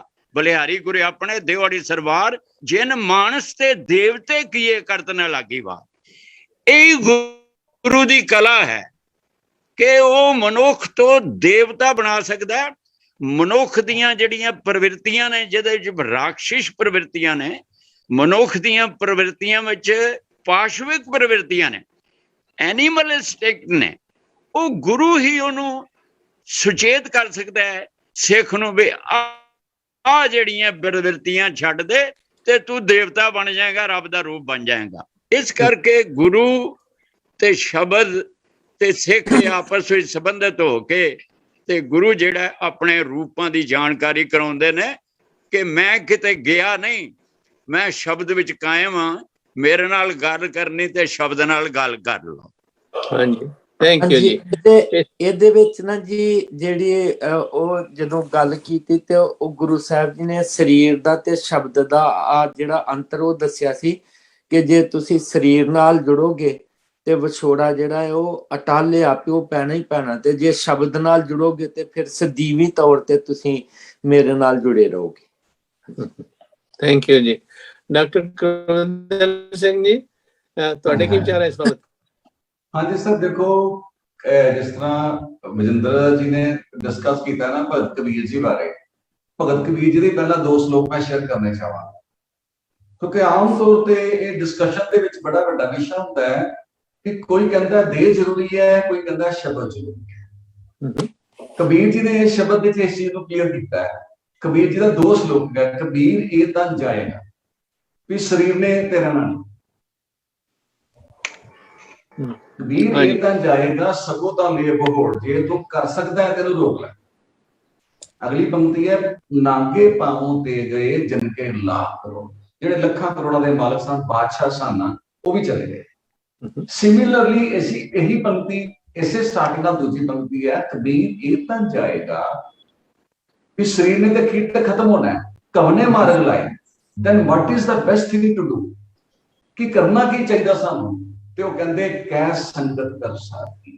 ਕੈ means either, ਚਾਹੇ ਤੇ ਤੂੰ ਸੰਗਤ ਸਾਧੂ ਦੀ ਕਰ ਲੈ ਜਿਹਨੂੰ ਅਸੀਂ ਗੁਰੂ ਕਹਿ ਦਿੰਦੇ ਹਾਂ, ਪਰ ਦੂਜੇ ਪਾਸੇ ਕੀ ਕਹਿੰਦਾ ਹੈ? ਕੈ means or, ਚਾਹੇ ਸਾਧੂ ਦੀ ਸੰਗਤ ਕਰ ਲੈ, ਕਹਿ ਹਰ ਕੀ ਹੁੰਦਾ ਹੈ। ਪਰ ਜੇ ਤੂੰ ਗੁਰੂ ਨੂੰ ਨਹੀਂ ਮਿਲਦਾ, ਸਿੱਧੇ ਪਰਮਾਤਮਾ ਦੇ ਗੁਣ ਗਾਣੇ ਸ਼ੁਰੂ ਕਰ ਦਿੰਦਾ ਨਾ, ਈਵਨ ਦੈਨ ਤੈਨੂੰ ਮੁਕਤੀ ਮਿਲ ਸਕਦੀ ਹੈ। ਸੋ ਕਬੀਰ ਜੀ ਨੇ ਦੋਨਾਂ ਹੀ ਮਾਰਗਾਂ ਨੂੰ ਇਹ ਇਕੁਅਲ ਮੰਨ ਲਿੱਤਾ ਹੈ ਕਿ ਦੋਨੋਂ ਹੀ ਤਰੀਕੇ ਠੀਕ ਨੇ, ਇਹ ਚ ਕੰਟਰੋਵਰਸੀ ਵਾਲੀ ਕੋਈ ਗੱਲ ਨਹੀਂ। ਜਿਸ ਤਰ੍ਹਾਂ ਪਹਿਲਾਂ ਸ਼ਬਦ ਉਹ ਜ਼ਿਕਰ ਆਇਆ ਸੀ ਤੇ ਮੈਨੂੰ ਸ਼ਬਦ ਯਾਦ ਆਇਆ ਕਿ ਦੇਖੋ ਆਦਮੀ ਗੁਰੂ ਨਹੀਂ ਹੈਗਾ ਜੇ ਮਿਲਿਆ ਉਹਨੂੰ, ਉਹ ਪਰਮਾਤਮਾ ਅੱਗੇ ਬੇਨਤੀ ਕਰ ਰਿਹਾ ਹੈ। ਸ਼ਬਦ ਹੈਗਾ ਸੁਣ ਸੱਜਣ ਪ੍ਰੀਤਮ ਮੇਰਿਆ, ਪ੍ਰੀਤਮ ਮੇਰਾ ਉਹ ਪਰਮਾਤਮਾ ਨੂੰ ਕਿਹਾ ਗਿਆ ਕਿ हे ਪਰਮਾਤਮਾ ਕਿਰਪਾ ਕਰ, ਕੀ ਕਿਰਪਾ ਕਰ, ਮੈਂ ਸਤਿਗੁਰੂ ਦੇ ਹੋ ਦਿਖਾ ਕਿ ਮੈਨੂੰ ਸਤਿਗੁਰੂ ਦੇ ਦੇ। ਤੇ ਸਤਿਗੁਰੂ ਨੇ ਨਾਲ ਕੀ ਕਰਨਾ ਹੈ, ਹੁਣ ਸਤਿਗੁਰੂ ਨੇ ਕੀ ਕਰਨਾ, ਹੁਣ ਕਿਸ ਦੇਵਾ ਮਨ ਆਪਣਾ ਨਿਤ ਹਿਰਦੇ ਰੱਖਾਂ ਸਮਾ। ਅੱਗੇ ਗਾ ਇੱਕ ਸਤਿਗੁਰ ਬਾਹਰਾ ਤ੍ਰਿਗ ਜੀਵਨ ਸੰਸਾਰ, ਤੇ ਸਤਿਗੁਰੂ ਨੇ ਫਿਰ ਕੀ ਕਰਨਾ ਹੈ, ਉਹਨੇ ਪਰਮਾਤਮਾ ਨੂੰ ਬਣਾ ਦੇਣਾ। ਇਹ ਸਿਰਫ ਸਾਨੂੰ ਸਮਝਾਉਣ ਵਾਸਤੇ ਹੈ, actually both are the same. ਪਰਮਾਤਮਾ ਹੀ ਸਤਿਗੁਰ ਬਣ ਕੇ ਧਰਤੀ ਤੇ ਆਉਂਦਾ ਤੇ ਸਤਿਗੁਰ ਹੀ ਪਰਮਾਤਮਾ। ਹੁਣ ਇਸ ਵਿਸ਼ੇ ਦੇ ਨਾਲ ਨਾਲ ਇੱਕ ਚੀਜ਼ ਮੈਂ ਡਿਸਕਸ ਕਰਨੀ ਚਾਹੁੰਦਾ ਗੁਰੂ ਹਰਕ੍ਰਿਸ਼ਨ ਸਾਹਿਬ ਦੇ ਸੰਬੰਧ ਵਿੱਚ ਕਿ ਦੇਖੋ ਇਹ ਜੋ ਸ਼ੁਰੂ ਤੋਂ ਇਤਿਹਾਸ ਚੱਲਦਾ ਆ ਰਿਹਾ ਨਾ, ਗੁਰੂ ਹਰਿਰਾਏ ਸਾਹਿਬ ਨੇ ਆਪਣੇ ਵੱਡੇ ਪੁੱਤਰ ਨੂੰ ਭੇਜਦਾ ਦਿੱਲੀ। ਹੁਣ ਮਨ ਸਵਾਲ ਆਉਂਦਾ ਹੈ ਜੇ ਗੁਰੂ ਸਾਹਿਬ ਨੇ ਦਿੱਲੀ ਔਰੰਗਜ਼ੇਬ ਨੂੰ ਭੇਜਣਾ ਸੀ ਤੇ ਹਰਕ੍ਰਿਸ਼ਨ ਸਾਹਿਬ ਮਹਾਰਾਜ ਨੂੰ ਕਿਉਂ ਨਹੀਂ ਭੇਜਦਾ? ਸਵਾਲ ਆ ਸਕਦਾ ਕਿ ਜਿਹਨਾਂ ਨੂੰ ਗੁਰੂ ਬਣਾਉਂਦੇ ਪਏ ਨੇ ਉਹਨੂੰ ਨਹੀਂ ਭੇਜਦੇ, ਲੇਕਿਨ ਹਰਿਰਾਏ ਜੀ ਨੂੰ ਭੇਜਿਆ ਤਾਕਤਾਂ ਦੇ ਕੇ, ਸਾਰੀਆਂ ਸ਼ਕਤੀਆਂ ਦੇ ਕੇ। ਉਹ ਮੈਂ ਜੋ ਮਨ ਕਹਿੰਦਾ ਹੈ, ਜੋ ਵਿਚਾਰ ਆਉਂਦਾ ਹੈ ਕਿ ਉਹ ਵੀ ਗੁਰੂ ਸਾਹਿਬ ਨੇ ਹਮੇਸ਼ਾ ਸੰਤਾਂ ਨੂੰ ਕਲੀਅਰ ਕਰਨਾ ਹੁੰਦਾ ਸੀ ਕਿ ਜਿਹੜੀ ਗੁਰਗੱਦੀ ਹੈ ਇਹ ਡਿਜ਼ਰਵਿੰਗ ਨੂੰ ਮਿਲਣੀ ਹੈ। ਪਹਿਲੇ ਗੁਰੂ ਸਾਹਿਬ ਤੋਂ ਸ਼ੁਰੂ ਹੋ ਗਿਆ ਸੀ ਕਿ ਗੁਰੂ ਨਾਨਕ ਸਾਹਿਬ ਨੇ ਡਿਫਰੈਂਸ਼ੀਏਸ਼ਨ ਕਰਨ ਵਾਸਤੇ ਭਿਆਨਕ ਰੂਪ ਧਾਰਨ ਕਰ ਲਿਆ। ਸਿਮਿਲਰਲੀ ਗੁਰੂ ਅਮਰਦਾਸ ਸਾਹਿਬ ਮਹਾਰਾਜ ਨੇ ਥੜੇ ਬਣਾਉਣ ਦਾ ਧਿਆਨ ਰੱਖ ਲਿਆ, ਕਿਉਂਕਿ ਗੁਰੂ ਨੂੰ ਅਵਸਥਾ ਦਾ ਪਤਾ ਹੁੰਦਾ ਹੈ ਕਿ ਕਿਹੜਾ ਡਿਜ਼ਰਵਿੰਗ ਹੈ, ਪਰ ਗੁਰੂ ਸੰਗਤ ਨੂੰ ਕਲੀਅਰ ਕਰਨ ਵਾਸਤੇ ਧਿਆਨ ਲੈਂਦਾ ਹੈ। ਤੇ ਗੁਰੂ ਹਮੇਸ਼ਾ ਮੌਕਾ ਪਹਿਲਾਂ ਉਹਨੂੰ ਦਿੰਦਾ ਹੈ ਜਿਹਦੇ ਬਾਰੇ ਗੁਰੂ ਨੂੰ ਪਤਾ ਹੁੰਦਾ ਹੈ ਕਿ ਇਹਨੇ ਕਲੀਅਰ ਨਹੀਂ ਕਰਨਾ। ਪੰਚਮ ਪਾਤਸ਼ਾਹ ਦੀ ਬਾਣੀ ਆਉਂਦੀ ਚੱਲੀ ਪੀੜੀ ਸੋਧੀਆਂ ਰੂਪ ਦਿਖਾਵਨ ਵਾਰ ਵਾਰੀ ਦਲ ਪੰਜਨ ਤੋਂ ਸੂਰਮਾ, ਹਾਂਜੀ ਉਹਦੇ ਚ ਆਉਂਦਾ ਬੈਠਾ ਸੋਧੀ ਪਾਤਸ਼ਾਹ ਰਾਮਦਾਸ ਆਵੇ। ਇਹਦੇ ਚ ਜਿਹੜੀ ਖਾਸ ਪੰਕਤੀ ਹੈਗੀ ਹੈ ਕਿ ਗੁਰੂ ਅਰਜਨ ਮਹਾਰਾਜ ਨੂੰ ਗੁਰਗੱਦੀ ਕਿਉਂ ਮਿਲੀ ਹੈ? ਉਹ ਕਹਿੰਦੇ ਕਿਉਂਕਿ ਹੋਰਸ ਅਜਰ ਨਾ ਜਰਿਆ ਜਾਵੇ। ਕਿ ਇਹ ਜਿਹੜੀ ਗੁਰੂ ਨੇ ਤਾਕਤ ਦੇਣੀ ਹੁੰਦੀ ਹੈ ਨਾ, ਗੁਰੂ ਕਿਸੇ ਨੂੰ ਵੀ ਤਾਕਤ ਦੇ ਸਕਦਾ ਹੈ, ਪਰ ਗੁਰੂ ਨੂੰ ਪਤਾ ਹੁੰਦਾ ਕਿ ਉਹਨੂੰ ਸੰਭਾਲਣ ਵਾਲਾ ਬਰਤਨ ਕਿਹਦੇ ਕੋਲ ਹੈਗਾ, ਉਹਨੂੰ ਸੰਭਾਲਣਾ ਬੰਦਾ ਨਹੀਂ ਸਕਦਾ। ਹੁਣ ਦੇਖੋ ਹਰਿਰਾਏ ਸਾਹਿਬ ਨੇ ਆਪਣੇ ਪੁੱਤਰ ਨੂੰ ਸਾਰੀਆਂ ਤਾਕਤਾਂ ਦੇ ਕੇ ਔਰੰਗਜ਼ੇਬ ਕੋਲ ਭੇਜ ਦਿੱਤਾ, ਬਖਸ਼ਿਸ਼ਾਂ ਦੇ ਪੂਰੀਆਂ ਦੇ ਕੇ ਭੇਜੀਆਂ, ਲੇਕਿਨ ਬਖਸ਼ਿਸ਼ਾਂ ਦੇ ਬਾਵਜੂਦ ਉਹ ਦੇਖ ਰਿਹਾ ਕਿ ਮੇਰੀਆਂ ਸਾਰੀਆਂ ਪਾਵਰਸ ਵਰਕ ਕਰ ਰਹੀਆਂ, ਪਰ ਈਵਨ ਦਨ ਉਹਦੇ ਅੰਦਰ ਜਿਹੜਾ ਡਰ ਹੈ ਨਾ, ਕਿਉਂਕਿ ਅੰਦਰ ਤਿਆਰੀ ਨਹੀਂ ਹੈਗੀ। ਉਹ ਜਦੋਂ ਔਰੰਗਜ਼ੇਬ ਨੇ ਸਵਾਲ ਪੁੱਛ ਲਿਆ ਇਹ ਮੁਸਲਮਾਨ ਦੀ ਮਿੱਟੀ ਕਿਉਂ ਲਿਖਿਆ ਪੇੜੇ ਤੇ ਹੋਇਆ, ਤੇ ਉਹਦੇ ਮਨ ਚ ਜਿਹੜਾ ਡਰ ਦਾ ਅੰਸ਼ ਸੀ ਨਾ, ਉਹਨੂੰ ਭੁੱਲ ਗਿਆ ਕਿ ਗੁਰੂ ਮੇਰੇ ਨਾਲ ਹੈ, ਸਮਰੱਥ, ਮੈਂ ਕਿਉਂ ਡਰਾਂ। ਤੇ ਉਹਨੇ ਕਹਿੰਦਾ ਜੀ ਇਹ ਮਿੱਟੀ ਬੇਈਮਾਨ ਕੀ ਲਿਖਿਆ, ਮੁਸਲਮਾਨ ਕੀ। ਥੈਂਕ ਯੂ ਜੀ। ਨਾਲ ਹੀ ਪ੍ਰੂਵ ਹੋ ਗਿਆ ਕਿ he is not deserving, ਚਾਹੇ ਵੱਡਾ ਪੁੱਤਰ ਹੈ, ਸ਼ਕਤੀਆਂ ਵੀ ਵਰਤੇ ਜਦੋਂ ਦਿਖਾਉਂਦਾ ਪਿਆ, ਔਰੰਗਜ਼ੇਬ ਇੰਟਰਸਟ ਵੀ ਹੈ ਉਹਦੇ ਤੋਂ, ਲੇਕਿਨ ਗੁਰੂ ਸਾਹਿਬ ਨੇ ਪ੍ਰੂਵ ਕਰਤਾ ਕਿ ਨਹੀਂ, he does not deserve to be Guru. Thank you, thank you. ਭਾਈ ਮਨਦੀਪ ਸਿੰਘ ਤੁਹਾਡੇ ਕੀ ਵਿਚਾਰ ਹੈ ਇਸ ਬਾਬਤ? ਹਾਂਜੀ, ਜਿਸ ਤਰ੍ਹਾਂ ਇਹਨਾਂ ਨੇ ਗੱਲ ਕੀਤੀ ਹੈ ਨਾ, ਡਾਕਟਰ ਕੁਲਵਿੰਦਰ ਸਿੰਘ ਜੀ ਹੁਣਾਂ ਨੇ ਇਹ ਵਿਚਾਰ ਦਿੱਤੇ, ਇਹ ਗੁਰਮਤਿ ਦੀ ਰੋਸ਼ਨੀ ਦੇ ਵਿੱਚ ਸਹੀ ਵੀ ਬੈਠਦੇ ਆ ਕਿ ਪ੍ਰਿੰਸੀਪਲ ਸਤਵੀਰ ਸਿੰਘ ਦੀ ਜਿਹੜੀ ਜਦੋਂ ਅਸੀਂ ਅਸ਼ਟਮ ਬਲਬੀਰਾ ਉਹਨਾਂ ਦੀ ਜੀਵਨੀ ਪੜ੍ਹਦੇ ਹਾਂ, ਉਹਦੇ ਵਿੱਚ ਵੀ ਇੱਕ ਗੱਲ ਜਿਹੜੀ ਆਉਂਦੀ ਹੈ ਕਿ ਇਹ ਪਰਖਾਂ ਹੁੰਦੀਆਂ ਰਹੀਆਂ ਹੈਗੀਆਂ, ਤੇ ਇਹ ਵੀ ਇੱਕ ਪਰਖ ਹੋਈ ਹੈ। ਉਸ ਸਮੇਂ ਪਰਖ ਹੋਈ ਜਦੋਂ ਗੁਰੂ ਹਰਿਰਾਏ ਮਹਾਰਾਜ ਨੇ ਜਦੋਂ ਗੁਰਤਾ ਗੱਦੀ ਦੇਣੀ ਚਾਹੀ, ਤੇ ਉਹਦੇ ਵਿੱਚ ਦੋਨਾਂ ਪੁੱਤਰਾਂ ਦੀ ਫਰਕ ਜਿਹੜੀ ਹੈਗੀ ਆ, ਜਦੋਂ ਉਹ ਪਰਖ ਦੇ ਵਿੱਚ ਇੱਕ ਪਰਖ ਇਹ ਵੀ ਆਉਂਦੀ ਹੈ ਵੀ ਸੰਗਤਾਂ ਨੂੰ ਜਦੋਂ ਸਮਝਾਉਂਦੇ ਹੈਗੇ ਆ, ਉਹਨਾਂ ਦਾ ਸਮਝਾਉਣ ਦਾ ਇੱਕ ਤਰੀਕਾ ਸੀਗਾ। ਉਹਦੇ ਵਿੱਚ ਇਹ ਆਉਂਦਾ ਕਿ ਸਾਧ ਸੰਗਤ ਜੀ ਪੁੱਛਦੇ ਹੈਗੇ ਆ ਵੀ ਗੁਰਤਾ ਗੱਦੀ ਅਗਲੇ ਜਿਹੜੇ ਉਹਦੇ ਵਾਰਿਸ ਕੌਣ ਹੋਣਗੇ, ਤੇ ਪ੍ਰਿੰਸੀਪਲ ਸਤਵੀਰ ਸਿੰਘ ਜੀ ਉਹ ਲਿਖਦੇ ਹੈਗੇ ਆ, ਕਹਿੰਦੇ ਵੀ ਦੋਨੇ ਪੁੱਤਰ ਜਿਹੜੇ ਸੀਗੇ ਉਹ ਭਗਤੀ ਭਾਵ ਦੇ ਵਿੱਚ ਲੀਨ ਸੀ, ਪਰਮਾਤਮਾ ਦੀ ਭਗਤੀ ਦੇ ਵਿੱਚ ਲੀਨ ਸੀ, ਤੇ ਉਹਨਾਂ ਨੇ ਕਿਹਾ ਕਿ ਆਹ ਸੂਈ ਲਓ, ਕਿਸੇ ਆਪਣੇ ਗੁਰਸਿੱਖ ਨੂੰ ਕਿਹਾ ਕਿ ਆਹ ਸੂਈ ਲਓ, ਤੇ ਉਹਨਾਂ ਦੀ ਜਿਹੜੀ ਆਪਣੇ ਉਹਨਾਂ ਦੇ ਥੱਲੇ ਬੈਠੇ ਹੈਗੇ, ਪੀੜੀਆਂ ਦੇ ਉੱਤੇ ਬੈਠੇ ਜਿਹੜੇ ਹਨਾ, ਤੇ ਉਹ ਜਾ ਕੇ ਤੁਸੀਂ ਚੁਭਾਉਣੀ ਹੈਗੀ ਆ, ਤੇ ਤੁਸੀਂ ਆਪਣੇ ਆਪ ਹੀ ਤੁਹਾਨੂੰ ਜਿਹੜੀ ਹੈਗੀ ਪਰਖ ਹੋ ਜਾਣੀ।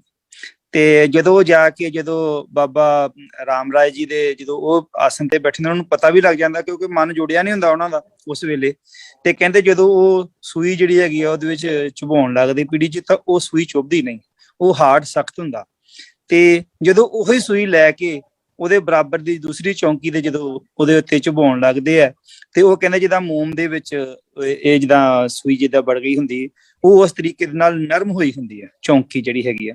ਇਹ ਚੀਜ਼ ਤੋਂ ਵੀ ਜਿਹੜੀ ਹੈਗੀ ਹੈ ਇੱਕ ਪਰਖ ਹੋ ਜਾਂਦੀ ਆ ਗੁਰਮੁਖ ਪਿਆਰੇ ਜਿਹੜੇ ਹਨ ਕਿ ਜਿਹੜੇ ਗੁਰਤਾ ਗੱਦੀ ਦੇ ਅਸਲ ਵਾਰਸ ਜਿਹੜੇ ਸਨ ਉਹ ਗੁਰੂ ਹਰਕ੍ਰਿਸ਼ਨ ਮਹਾਰਾਜ ਜੀ ਸਨ। ਇਹਦੇ ਵਿੱਚ ਵੀ ਇਹ ਚੀਜ਼ ਜਿਹੜੀ ਹੈਗੀ ਨਿਕਲ ਕੇ ਆਉਂਦੀ ਹੈ। ਚਾਹੇ ਆਪਾਂ ਇਹਦੇ ਵਿੱਚ ਇਹ ਚੀਜ਼ ਨੂੰ ਲੈ ਸਕਦੇ ਹਾਂ ਵੀ ਜਿਹਨਾਂ ਦਾ ਮਨ ਜੁੜਿਆ ਹੁੰਦਾ ਨਾ, ਉਹ ਹਰ ਇੱਕ ਚੀਜ਼ ਨੂੰ ਨਰਮ ਤੇ ਮੋਮ, ਆਪਣੇ ਹਿਰਦੇ ਨੂੰ ਵੀ ਨਿਰਮਲ ਕਰ ਲੈਂਦੇ ਆ, ਮੋਮ ਕਰ ਲੈਂਦੇ ਆ। ਤੇ ਜਿਹੜੇ ਹੈਗੇ ਉਹਨਾਂ ਦੇ ਨਾਲ ਦੀਆਂ ਜਿਹੜੀਆਂ ਅਵਸਥਾਵਾਂ, ਉਹਦੇ ਸਰਾਊਂਡਿੰਗਸ ਜਿਹੜੀਆਂ ਚੀਜ਼ਾਂ ਹੁੰਦੀਆਂ, ਉਹਦਾ এনवायरमेंट ਦਾ ਉਹਦੇ ਉੱਤੇ ਅਸਰ ਜਿਹੜਾ ਹੈਗਾ ਹੋ ਸਕਦਾ ਸੀ ਇਸ ਚੀਜ਼ ਨੂੰ ਇਸ ਤਰੀਕੇ ਦੇ ਨਾਲ ਜਿਹੜਾ ਹੈਗਾ ਬਿਆਨ ਕਰ ਸਕਦੇ ਹਾਂ। ਤੇ ਉਹਦੇ ਵਿੱਚ ਵੀ ਮਹਾਰਾਜ ਜਦੋਂ ਸਫਲ ਹੁੰਦੇ ਆ ਤੇ ਉਸ ਤੋਂ ਬਾਅਦ ਵਿੱਚ ਜੀਵਨ ਤਾਂ ਅਸੀਂ ਸਾਰੇ ਜਣੇ ਡਿਸਕਸ ਕਰ ਹੀ ਰਹੇ ਹਾਂ। ਪਹਿਲਾਂ ਜਿਹੜੀਆਂ ਚੀਜ਼ਾਂ ਆਪਾਂ ਗੱਲ ਕੀਤੀ ਹੈਗੀ ਆ ਨਿਰਭਉ ਨਿਡਰਤਾ ਦੀ, ਉਹ ਤਾਂ ਆਪਣੇ ਆਪ ਦੇ ਵਿੱਚ ਬਾਕਮਾਲ ਉਦਾਹਰਨ ਹੈਗੀ ਇਹ ਚੀਜ਼ ਦੀ। ਧੰਨਵਾਦ। ਪਾਂਡੇ ਸਾਹਿਬ, ਤੁਹਾਡੇ ਖਿਆਲ ਅਨੁਸਾਰ ਜਿਹੜਾ ਹੁਣ ਅਸੀਂ ਗੁਰੂ ਹਰਕ੍ਰਿਸ਼ਨ ਸਾਹਿਬ ਦੀ ਜੀਵਨੀ ਹੈ ਉਹਦੇ ਤੋਂ ਸਾਨੂੰ ਕੀ ਸਬਕ ਮਿਲਦਾ ਜੀ ਕਿ ਬਈ ਜਿਵੇਂ ਉਹਨਾਂ ਨੇ ਆਪਣੀ ਸੇਵਾ ਕੀਤੀ ਹੈ, ਸੇਵਾ ਦੇ ਮਾਰਗ ਤੇ ਲੱਗੇ ਰਹੇ ਨੇ ਬਾਵਜੂਦ ਛੋਟੀ ਉਮਰ ਦੇ ਹੋਣ ਤੇ ਵੀ, ਉਸ ਤੋਂ ਪਹਿਲਾਂ ਵੀ ਗੁਰੂ ਘਰ ਦੇ ਵਿੱਚ ਸੇਵਾ ਕਰਨ ਦਾ ਜਿਹੜਾ ਗੁਰੂ ਸਾਹਿਬ ਆਪ ਅੱਗੇ ਹੋ ਕੇ ਕਰਦੇ ਰਹੇ ਨੇ ਸਾਰੇ ਪਾਸਿਓਂ ਗਰੀਬਾਂ ਦੀ, ਤੇ ਬਾਅਦ ਦੇ ਵਿੱਚ ਵੀ ਇਸੇ ਤਰ੍ਹਾਂ ਚੱਲਦਾ ਰਿਹਾ। ਤੇ ਅੱਜ ਕੱਲ੍ਹ ਦੇ ਸਮੇਂ ਲਈ ਸਾਨੂੰ ਕੀ ਸਿੱਖਿਆ ਮਿਲਦੀ ਹੈ ਇਹਦੇ ਬਾਬਤ, ਇਹਦੇ ਚੋਂ? ਦੇਖੋ ਜੀ, ਸੇਵਾ ਲੋੜਵੰਦਾਂ ਦੀ ਸੀ, ਜਿਹੜੇ ਬਿਮਾਰ ਸਨ, ਚੇਚਕ ਹੋ ਗਈ ਸੀ ਉਸ ਵੇਲੇ ਸਮਾਲ ਪਾਕਸ। ਹਾਲਾਂਕਿ ਗੁਰੂ ਦੇ ਨਾਤੇ ਹੋਣ ਕਰਕੇ ਔਰ ਉੱਥੇ ਉਹ ਚਲੇ ਵੀ ਜਾਂਦੇ ਤਾਂ ਸ਼ਾਇਦ ਕਿਸੇ ਨੂੰ ਕੋਈ ਓਬਜੈਕਸ਼ਨ ਨਹੀਂ ਸੀ ਹੋਣਾ ਸੀ। ਗੁਰੂ ਮਹਾਰਾਜ ਆਪਣੇ ਟਿਕਾਣਾ ਜਿੱਥੇ ਕੀਰਤਪੁਰ ਸੀ ਉੱਥੇ ਚਲੇ ਜਾਂਦੇ, ਲੇਕਿਨ ਨਹੀਂ, ਉਹਨਾਂ ਨੂੰ ਪਤਾ ਸੀ ਕਿ ਉਹ ਜੋ ਸੇਵਾ ਕਰਨਗੇ ਉਹ ਖੁਦ ਵੀ ਉਹਦੇ ਬਿਮਾਰ ਹੋ ਸਕਦੇ ਹੈ ਔਰ ਹੋ ਗਏ ਬਿਮਾਰ, ਲੇਕਿਨ ਫਿਰ ਵੀ ਉਹ ਆਪਣੇ ਫਰਜ਼ ਤੋਂ ਹਟੇ ਨਹੀਂ ਹਨ। ਸੋ ਇਹ ਗੱਲ ਜੋ ਹੈ ਸਾਡੀ ਲਾਈਫ ਦੇ ਵਿੱਚ ਹੈ ਕਿ ਅਗਰ ਕਿਸੇ ਲੋੜਵੰਦ ਨੂੰ ਲੋੜ ਹੈ ਤਾਂ ਉਹਦੀ ਹੈਲਪ ਕਰਨ ਵਾਸਤੇ ਵੀ ਸ਼ੁੱਡ ਬੀ ਰੈਡੀ। ਔਰ ਕੋਈ ਆਪਣਾ ਕੋਈ ਖਤਰਾ ਹੁੰਦਾ ਹੈ ਜਾਂ ਕੁਝ ਰਿਸਕ ਵੀ ਹੁੰਦਾ ਹੈ ਤਾਂ ਵੀ ਹੈਵ ਟੂ ਟੇਕ ਦੋ ਰਿਸਕਸ। ਥੈਂਕ ਯੂ ਜੀ। ਸੋ ਸਾਡੇ ਜਿਹੜੇ ਗੁਰਦੁਆਰੇ ਨੇ, ਜਿਵੇਂ ਭਾਈ ਕਾਨ ਸਿੰਘ ਹੁਣੀ ਕਹਿੰਦੇ ਨੇ ਕਿ ਵੀ ਜਿਹੜਾ ਗੁਰਦੁਆਰੇ ਦਾ ਫੰਕਸ਼ਨ ਹੈ ਉਹ ਸਿਰਫ ਸਪਿਰਿਚੁਅਲ ਫੰਕਸ਼ਨ ਹੀ ਹੈ। ਉਹਦੇ ਭੁੱਖੇ ਲਈ ਉੱਥੇ ਲੰਗਰ ਵੀ ਹੈ, ਬਿਮਾਰ ਦੇ ਲਈ ਉੱਥੇ ਦਵਾਈ ਦਾ ਇੰਤਜ਼ਾਮ ਵੀ ਹੈ, ਜਿਹੜਾ ਬੇਰੁਜ਼ਗਾਰ ਆ ਉਹਨੂੰ ਰੁਜ਼ਗਾਰ ਪੈਦਾ ਕਰਨ ਦੇ ਲਈ ਵੀ ਸਿੱਖਿਆ ਮਿਲਦੀ ਹੈ, ਤੇ ਜਿਹੜਾ ਘਰ ਨਹੀਂ ਰਹਿਣ ਲਈ ਜਗ੍ਹਾ ਨਹੀਂ ਉਹਦੇ ਰਹਿਣ ਲਈ ਵੀ ਉੱਥੇ ਕੁਆਟਰ ਹੈਗੇ ਨੇ। ਸਾਡੇ ਗੁਰਦੁਆਰੇ ਦਾ ਜਿਹੜਾ ਫੰਕਸ਼ਨ ਹੈ ਇਹ ਮਲਟੀਪਲ ਫੰਕਸ਼ਨ ਨੇ, ਸਿਰਫ ਇਹ ਹੀ ਨਹੀਂ ਹੈ ਕਿ ਬਈ ਲੰਗਰ ਤੇ ਕੀਰਤਨ ਦੀ ਹੋਵੇ। ਉਸ ਬਾਬਤ ਤੁਹਾਡੇ ਕੀ ਵਿਚਾਰ ਨੇ ਗਿਆਨੀ ਧਰਮ ਸਿੰਘ ਜੀ?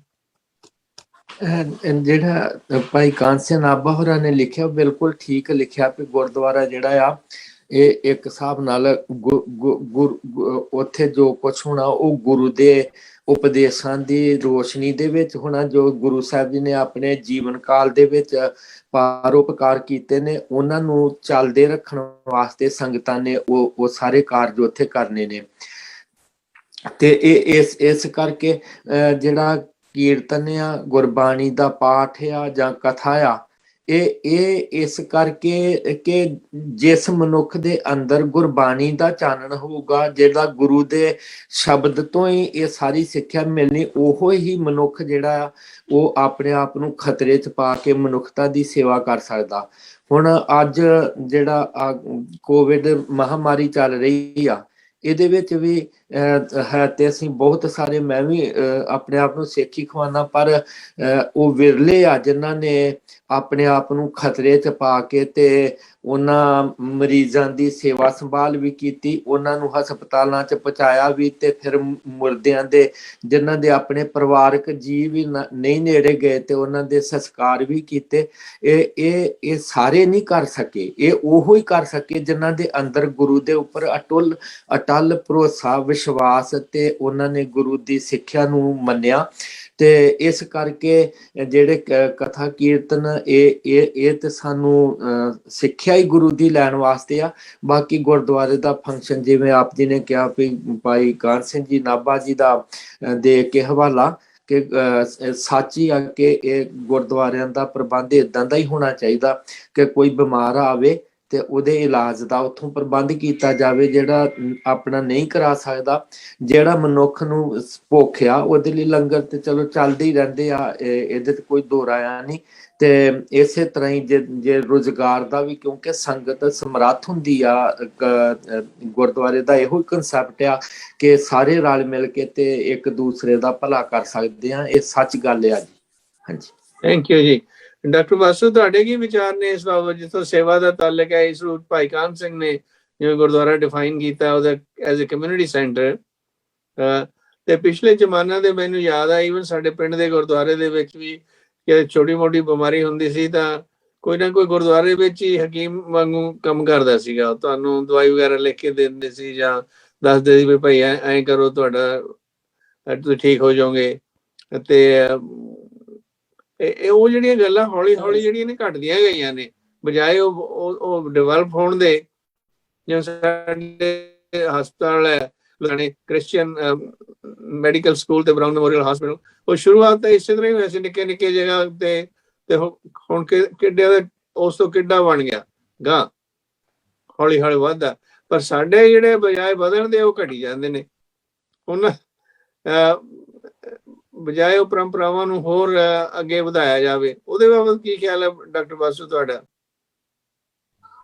ਦਰਅਸਲ ਜੀ ਆਪਣਾ ਜੋ ਸਰੀਰਕ ਸਿਹਤ ਹੈ, ਇਹਦਾ ਸੰਬੰਧ ਜਿਹੜਾ ਹੈ ਉਹ ਦੋ ਪਾਸੇ ਹੈ। ਚਿਹਰਾ ਬਹੁਤ ਲੱਗ ਗਿਆ, ਤੁਸੀਂ ਕੈਮਰੇ ਤੇ ਬਹੁਤ ਲੱਗ ਗਏ, ਥੋੜਾ ਜਿਹੜੀ ਦਰਸ਼ਨ ਵੀ ਹੁੰਦੇ ਰਹਿਣਗੇ। ਜਿਹੜੀ ਸਪਿਰਿਚੁਅਲ ਹੀਲਿੰਗ ਹੈ, ਜਿਹੜੀ ਮਾਨਸਿਕ ਤੌਰ ਤੇ ਅਰੋਗਤਾ ਹੈ, ਉਹ ਵੀ ਬੜੀ ਜ਼ਰੂਰੀ ਹੈ। ਸਗੋਂ ਮਨ ਦਾ ਅਰੋਗ ਹੋਣਾ ਪਹਿਲੇ ਹੈ, ਫਿਰ ਸਰੀਰ ਅਰੋਗ ਹੁੰਦਾ। ਤੋ ਜਿਹੜੀ ਬਾਣੀ ਹੈ ਜਾਂ ਗੁਰ ਸ਼ਬਦ ਹੈ, ਇਹ ਮਨ ਦੀ ਅਰੋਗਤਾ ਨੂੰ ਨਾਲ ਸੰਬੰਧਿਤ ਹੈ, ਮਨ ਦੀ ਚੜ੍ਹਦੀ ਕਲਾ ਨਾਲ ਸੰਬੰਧਿਤ ਹੈ। ਮਨ ਚੜ੍ਹਦੀ ਕਲਾ ਤਾਂ ਹੋ ਸਕਦਾ ਜੇ ਉਸ ਨੂੰ ਉਸ ਅਲਟੀਮੇਟ ਰਿਐਲਿਟੀ ਤੇ ਕੋਈ ਭਰੋਸਾ ਹੈ, ਕੋਈ ਯਕੀਨ ਹੈ। ਤੋ ਪ੍ਰਭੂ ਦੇ ਜੋ ਬਖਸ਼ਿਸ਼ ਹੈ ਉਹਦੇ ਉੱਤੇ ਵੀ ਜਿਹਦਾ ਯਕੀਨ ਹੈ ਕਿ ਪ੍ਰਭੂ ਮੈਨੂੰ ਠੀਕ ਕਰੇਗਾ। ਤੋ ਜਿਹੜੀ ਮਾਨਸਿਕ ਤੌਰ ਤੇ ਹੀਲਿੰਗ ਹੈ ਉਹ ਗੁਰਬਾਣੀ ਦੁਆਰਾ ਹੈ। ਹੁਣ ਵੀ ਤੁਸੀਂ ਵੱਡੇ ਵੱਡੇ ਡਾਕਟਰਾਂ ਕੋਲ ਵੀ ਜਾਓ, ਈਵਨ ਮੈਂ ਹੁਣ ਵੀ ਆਪਰੇਸ਼ਨ ਕਰਵਾਇਆ ਤੇ ਮੈਂ ਜਿਹੜਾ ਵੱਡਾ ਡਾਕਟਰ ਸੀ ਉਹਨੂੰ ਕਿਹਾ ਕਿ ਤੁਸੀਂ ਦੁਖੀਆਂ ਦੇ ਦਰਦ ਨਿਵਾਰ ਰਹੇ ਹੋ। ਇੱਕ ਸ਼ਬਦ ਮੈਂ ਕਿਹਾ ਤੇ ਬੜਾ ਪ੍ਰਭਾਵਿਤ ਹੋਇਆ। ਉਹ ਨਾਲ ਹੀ ਉਹਨੇ ਕਹਿਤਾ ਬਈ ਇਹ ਪਰਮਾਤਮਾ ਜਿਹੜਾ ਉਹ ਹੀ ਨਿਵਾਰਦਾ ਹੈ। ਤੋ ਇਸ ਤਰ੍ਹਾਂ ਇਹ ਜਿਹੜੀ ਸ਼ਕਤੀ ਹੈ, ਜਿਸ ਦਾ ਜਿਹੜੀ ਅਦਿੱਖ ਸ਼ਕਤੀ ਹੈ ਸਾਨੂੰ ਦਿਸਦੀ ਨਹੀਂ, ਪਰ ਸਾਰੀ ਉਮਰ ਸਾਡਾ ਉਸ ਅਦਿੱਖ ਸ਼ਕਤੀ ਨਾਲ ਵਾਹ ਵੀ ਰਹਿੰਦਾ। ਅਸੀਂ ਅਰਦਾਸਾਂ ਵੀ ਕਰਦੇ ਹਾਂ, ਉਸ ਨੂੰ ਇੱਕ ਸਦਾ ਸਦ ਜਾਗਤ ਮੰਨ ਕੇ ਅਸੀਂ ਅਰਦਾਸ ਕਰਦੇ ਹਾਂ। ਤੇ ਅਰਦਾਸ ਜਿਹੜੀ ਹੈ ਸਰੀਰ ਦੇ ਅੰਦਰ ਸਾਰੀਆਂ ਸ਼ਕਤੀਆਂ ਨੂੰ ਇਕਸੁਰ ਕਰ ਦਿੰਦੀ ਹੈ। ਯੂਨਿਟੀ ਜਿਹੜੀ ਹੈ, ਇੰਟੈਗ੍ਰੇਸ਼ਨ ਜੋ ਹੈ ਸਰੀਰ ਦੀ, ਉਹ ਮਾਨਸਿਕ ਤੌਰ ਤੇ ਪੈਦਾ ਹੋ ਜਾਂਦੀ ਹੈ ਤੇ ਫਿਰ ਸਰੀਰ ਵੀ ਜਿਹੜਾ ਅਰੋਗ ਹੋਣਾ ਸ਼ੁਰੂ ਕਰ ਦਿੰਦਾ। ਤੋ ਇਸ ਤਰ੍ਹਾਂ ਗੁਰਦੁਆਰਾ ਜਾਂ ਬਾਣੀ ਇਹ ਸਾਨੂੰ ਸਰੀਰਕ ਅਰੋਗਤਾ ਵੀ ਬਖਸ਼ਦੀ ਹੈ, ਮਾਨਸਿਕ ਅਰੋਗਤਾ ਵੀ ਬਖਸ਼ਦੀ ਹੈ। ਈਵਨ ਜਿਹੜਾ ਸਮਾਜ ਰੋਗੀ ਹੋ ਜਾਂਦਾ ਹੈ, ਜਦੋਂ ਸਮਾਜ ਦੇ ਅੰਦਰ ਰੋਗ ਗ੍ਰਸਤ ਹਾਕਮ ਪੈਦਾ ਹੋ ਜਾਂਦੇ ਨੇ, ਜਿਨ੍ਹਾਂ ਦੇ ਅੰਦਰ ਮਨੁੱਖਤਾ ਜ਼ੀਰੋ ਹੁੰਦੀ ਹੈ, ਉਸ ਵੇਲੇ ਵੀ ਗੁਰਬਾਣੀ ਇਲਾਜ ਕਰਦੀ ਹੈ। ਜਿਵੇਂ ਗੁਰਬਾਣੀ ਚਾਹੁੰਦਾ, ਹਰ ਜੁਗ ਜੁਗ ਭਗਤ ਪਾਇਆ, ਪੈਜ ਰੱਖਦਾ ਆਇਆ ਰਾਮ ਰਾਜੇ, ਹਰਨਾਕਸ ਦੁਸ਼ਟ ਹਰ ਮਾਰਿਆ, ਪ੍ਰਹਿਲਾਦ ਤਰਾਇਆ, ਹੰਕਾਰੀਆਂ ਨਿੰਦਕਾਂ ਪੀਠ ਦੇ ਨਾਮ ਦਿਓ ਮੁਖ ਲਾਇਆ। ਇੱਥੇ ਗੁਰਬਾਣੀ ਵਿਸ਼ਵਾਸ ਦਵਾਉਂਦੀ ਹੈ ਕਿ ਹੰਕਾਰੀ ਦੁਸ਼ਟ ਖਤਮ ਹੋ ਜਾਣਗੇ, ਹਰਨਾਕਸ ਨਹੀਂ ਰਹੇਗਾ, ਸੰਤ ਸਮੂਹ ਪ੍ਰਸੰਨ ਫਿਰੇ, ਜਗ ਛਤਰ ਸਭ ਅਵਲੋਕ ਛਪੇਂਗੇ। ਗੁਰੂ ਗੋਬਿੰਦ ਸਿੰਘ ਕਹਿੰਦੇ ਨੇ ਜਿਹੜੇ ਸਾਧਾਂ ਦੇ ਸਮੂਹ ਨੇ, ਜੋ ਗੁਰਮੁਖਾਂ ਦੇ ਜਿਹੜੇ ਦਲ ਨੇ, ਉਹ ਦੁਨੀਆ ਦੇ ਅੰਦਰ ਪ੍ਰਫੁੱਲਤ ਹੋਣਗੇ। ਸੰਤ ਹੇਤ ਪ੍ਰਭ ਤ੍ਰਿਭੁਵਨ ਧਾਰੇ, ਇਹ ਜਿਹੜੇ ਤਿੰਨ ਲੋਕ ਨੇ, ਆਕਾਸ਼ ਲੋਕ, ਮਾਤ ਲੋਕ, ਪਤਾਲ ਲੋਕ, ਇਹ ਸੰਤਾਂ ਦੇ ਵਿਕਾਸ ਲਈ ਬਣਾਏ ਗਏ ਨੇ। ਤੋ ਸਿੱਖ ਧਰਮ ਵਿੱਚ ਜਿਹੜਾ ਗੁਰਦੁਆਰਾ ਹੈ, ਉਹ ਸਾਰੀ ਸੰਪੂਰਨ ਜਿਹੜਾ ਮਨੁੱਖ ਦਾ, ਸੰਪੂਰਨ ਸੁਸਾਇਟੀ ਦਾ ਜਿਹੜਾ ਕਨਸੈਪਟ ਹੈ, ਉਹ ਗੁਰਦੁਆਰੇ ਤੋਂ ਮਿਲਦਾ ਹੈ। ਤੇ ਗੁਰਦੁਆਰੇ ਜਿਹੜੇ ਨੇ, ਅਕਾਲ ਤਖਤ ਗੁਰੂ ਸਾਹਿਬ ਨੇ ਸੈਂਟਰ ਬਣਾ ਦਿੱਤਾ, ਜਿੱਥੋਂ ਜ਼ਾਲਮਾਂ ਦਾ ਸੋਧਣ ਲਈ ਜਿਹੜੇ ਮੋਰਚੇ ਜਿੰਨੇ ਮੋਰਚੇ ਲੱਗਦੇ ਹਾਂਜੀ। ਰਹੇ ਨੇ ਉਹ ਅਕਾਲ ਤਖਤ ਤੋਂ ਲੱਗਦੇ ਰਹੇ ਨੇ ਤੇ ਅੱਗੋਂ ਲੱਗਣੇ ਨੇ, ਉਹ ਵੀ ਇੱਥੋਂ ਹੀ ਲੱਗਣੇ ਨੇ। Thank you. ਕਿਉਂਕਿ ਗੁਰਦੁਆਰਾ ਜਿਹੜਾ ਸਿੱਖ ਧਰਮ ਦੇ ਅੰਦਰ ਕੋਈ ਨਿਰਾ ਟਲ ਖਲਕਾਉਣ ਲਈ ਨਹੀਂ, ਇਹ ਮਨੁੱਖ ਦੀ ਸਰਬ ਜਿਹੜਾ ਸਮਾਜ ਹੈ ਉਹਦੀ ਅਰੋਗਤਾ ਲਈ ਹੈ। Thank you doctor Vasu. I think doctor Kulwinder Singh ਵੈਂਟ ਅਵੇ। ਮੈਂ ਇਹ ਵਿਸ਼ਾ ਲੈਣਾ ਸੀ ਉਹਨਾਂ ਦੇ ਨਾਲ ਵੀ ਸਰਬ ਰੋਗ ਕਾ ਔਖਦ ਨਾਮ ਜਿਹੜਾ ਸਾਡੇ ਗੁਰਬਾਣੀ ਦੇ ਵਿੱਚ ਅਸੀਂ ਕਹਿੰਦੇ ਆ, ਥਾਂ ਥਾਂ ਤੇ ਜਿਵੇਂ ਦੁੱਖ ਭੰਜਣੀ ਦਾ ਵੀ ਸੰਗ੍ਰਹਿ ਬਣਿਆ ਹੋਇਆ, ਤੇ ਇਸੇ ਤਰ੍ਹਾਂ ਥਾਂ ਥਾਂ ਤੇ ਇਹ ਜਿਹੜੀਆਂ ਚੀਜ਼ਾਂ ਨੇ ਹੁਣ ਥੋੜੀ ਜਿਹੀ ਚੱਲੀ ਆ ਰੀਤ ਰਿਵਾਜ ਕੇ ਸਾਡੇ ਗੁਰੂ ਘਰਾਂ ਦੇ ਨਾਲ ਜਿਹੜੇ ਨੇ ਜੁੜਨ ਲੱਗੇ ਨੇ ਹਸਪਤਾਲ। ਨਹੀਂ ਤਾਂ ਕਾਫੀ ਚਿਰ ਪਹਿਲਾਂ ਜਿਵੇਂ ਪਾਂਡਿਆ ਸਾਹਿਬ ਇੰਜੀਨੀਅਰਿੰਗ ਕਾਲਜ, ਇੱਕ Guru Nanak engineering college SGPC ਨੇ ਬਣਾਇਆ ਸੀਗਾ, ਤੇ ਹਸਪਤਾਲ ਵਗੈਰਾ ਨਹੀਂ ਕੋਈ ਖੋਲੇ। ਗੌਰਮੈਂਟ ਦੇ ਹਸਪਤਾਲ ਸੀ, ਉਹਨਾਂ ਦੇ ਨਾਮ ਬਦਲ ਕੇ ਰੱਖ ਦਿੰਦੇ ਸੀ, ਗੁਰੂ ਰਾਮਦਾਸ ਹਸਪਤਾਲ ਹੋ ਗਿਆ ਜੀ, ਇਹ ਫਲਾਨਾ ਹੋ ਗਿਆ, ਪਰ ਆਪਣੇ ਰਿਸੋਰਸਿਸ ਦੇ ਵਿੱਚੋਂ ਨਹੀਂ ਉਹ ਚੀਜ਼ਾਂ ਦੇ ਪੈਸੇ ਖਰਚੇ ਜਾਂਦੇ ਸੀਗੇ। ਇਹਨਾਂ ਬਾਬਤ ਤੁਹਾਡੇ ਕੀ ਵਿਚਾਰ ਨੇ? ਕਿਹਨੂੰ ਕਹਿ ਰਹੇ ਹੋ ਜੀ? ਮੈਂ ਤੁਹਾਨੂੰ ਕਹਿ ਰਿਹਾ ਸੀ ਪਾਟਿਆ ਸਾਹਿਬ। ਚਲੋ ਮੈਂ ਜੋ ਦੇਖਿਆ ਨਾ ਕਿ ਹੁਣੇ ਡਾਕਟਰ ਵਾਸੂ ਨੇ ਗੱਲ ਪਹਿਲਾਂ ਹੀ ਕਹਿ ਦਿੱਤੀ ਹੈ, ਇਸ ਗੱਲ ਦਾ ਜਵਾਬ ਦੇ ਹੀ ਦਿੱਤਾ ਹੈ ਕਿ ਮਾਨਸਿਕ ਅਰੋਗਤਾ ਜਿਹੜੀ ਹੈ, ਕਿਸੇ ਨੇ ਕਿਹਾ ਹੈ ਕਿ all diseases emanate from the mind. Mind is source of all diseases. ਅਗਰ ਮਾਈਂਡ ਹੀ ਸ਼ੁੱਧ ਨਹੀਂ ਹੋਏਗਾ, ਉਹ ਕੁਰਾਏ ਰਸਤੇ ਪਏਗਾ ਹੋਏਗਾ, ਤਾਂ ਸਰੀਰ ਵੀ ਨਾਲ ਕੁਰਾਇਆ ਹੋ ਜਾਂਦਾ ਹੈ ਔਰ ਰੋਗੀ ਵੀ ਹੋ ਜਾਂਦਾ ਹੈ। ਤੋ ਅਗਰ ਸੋ ਇਹ ਗੱਲ ਜੋ ਹੈ, ਨਾਮ ਜੋ ਹੈ ਸਾਨੂੰ ਉਹ ਸਪਿਰਿਚੁਅਲ ਐਂਡ ਮੈਂਟਲ ਡਿਸਿਪਲਿਨ ਦਿੰਦਾ ਹੈ, ਔਰ ਉਹਦੇ ਨਾਲ ਫਿਰ ਸਰੀਰ ਦਾ ਵੀ ਜੋ ਹੈ ਉਹ ਫਾਲੋ ਅਪ ਕਰਦਾ ਹੈ, ਇਸ ਕੋਈ ਸ਼ੱਕ ਨਹੀਂ ਹੈ। ਇਹ ਚੀਜ਼ ਆਲਰੇਡੀ ਅੱਜ ਕੱਲ੍ਹ ਦੇ, ਤੁਸੀਂ ਡਾਕਟਰ ਸਾਹਿਬ ਤੁਸੀਂ ਆਪ ਜਾਣਦੇ ਹੋ, ਤੁਸੀਂ ਸਾਈਕੈਟ੍ਰਿਸਟ ਹੈਗੇ ਹੋ, ਵੀ ਚੜ੍ਹਦੀ ਕਲਾ ਦਾ ਮਤਲਬ ਕੀ ਹੈ? ਚੜ੍ਹਦੀ ਕਲਾ ਇਹ ਹੈ ਕਿ ਆਪਣੇ ਮਨ ਨੂੰ ਹਮੇਸ਼ਾ ਚੜ੍ਹਦੀ ਕਲਾ ਰੱਖਣਾ, ਹਾਈ ਅਸੈਂਡਿੰਗ ਸਪਿਰਿਟਸ ਰੱਖਣਾ। ਸੋ ਇਹ ਸਾਰਾ ਮਾਨਸਿਕ ਚੀਜ਼ ਹੈ। Body is a slave of the mind. Yes. So body is a slave of the mind. So everything we do, even if you move a finger, it's because of some thought set that you move the finger. So ਇਸ ਵਾਸਤੇ ਉਹ ਜੋ ਆਪ ਨੇ ਗੱਲ ਕੀਤੀ ਹੈ ਉਹ ਤਾਂ ਬਿਲਕੁਲ ਸਹੀ ਗੱਲ ਹੈ, ਲੇਕਿਨ ਹਰ ਚੀਜ਼ ਬਿਮਾਰੀ ਦਾ ਇਲਾਜ ਨਾਮ ਸਿਮਰਨ ਹੋ ਸਕਦਾ ਹੈ, ਐਸਾ ਵੀ ਨਹੀਂ ਹੈ ਕਿ ਕਈ ਬਿਮਾਰੀਆਂ ਐਸੀਆਂ ਹਨ। ਉਹ ਤਾਂ ਗੱਲ ਠੀਕ ਹੈ ਪਾਂਡਿਆ ਸਾਹਿਬ ਤੁਹਾਡੀ। ਤੇ ਹੁਣ ਫਿਰੋਜ਼ਪੁਰ ਦੇ ਵਿੱਚ ਸੇਂਟ ਫਰਾਂਸਿਸ ਹਸਪੀਟਲ ਸੀਗਾ, ਲੁਧਿਆਣੇ ਵਿੱਚ ਬਰਾਊਨ ਮੈਮੋਰੀਅਲ ਹਸਪੀਟਲ ਸੀਗਾ, ਇਸੇ ਤਰ੍ਹਾਂ ਹੋਰ ਅਨੇਕਾਂ ਥਾਵਾਂ ਤੇ ਜਿਹੜੇ ਨੇ ਨਾ, ਜਿਵੇਂ ਕ੍ਰਿਸਚੀਅਨ ਮਿਸ਼ਨ ਨੇ ਉਹਨਾਂ ਨੇ ਹਸਪਤਾਲ ਖੋਲ੍ਹਿਆ ਹੈ, ਆਵਾ ਲੂਥਰਨ ਹੈ, ਆਵਾ ਮੈਥੋਡਿਸਟ ਹੈ।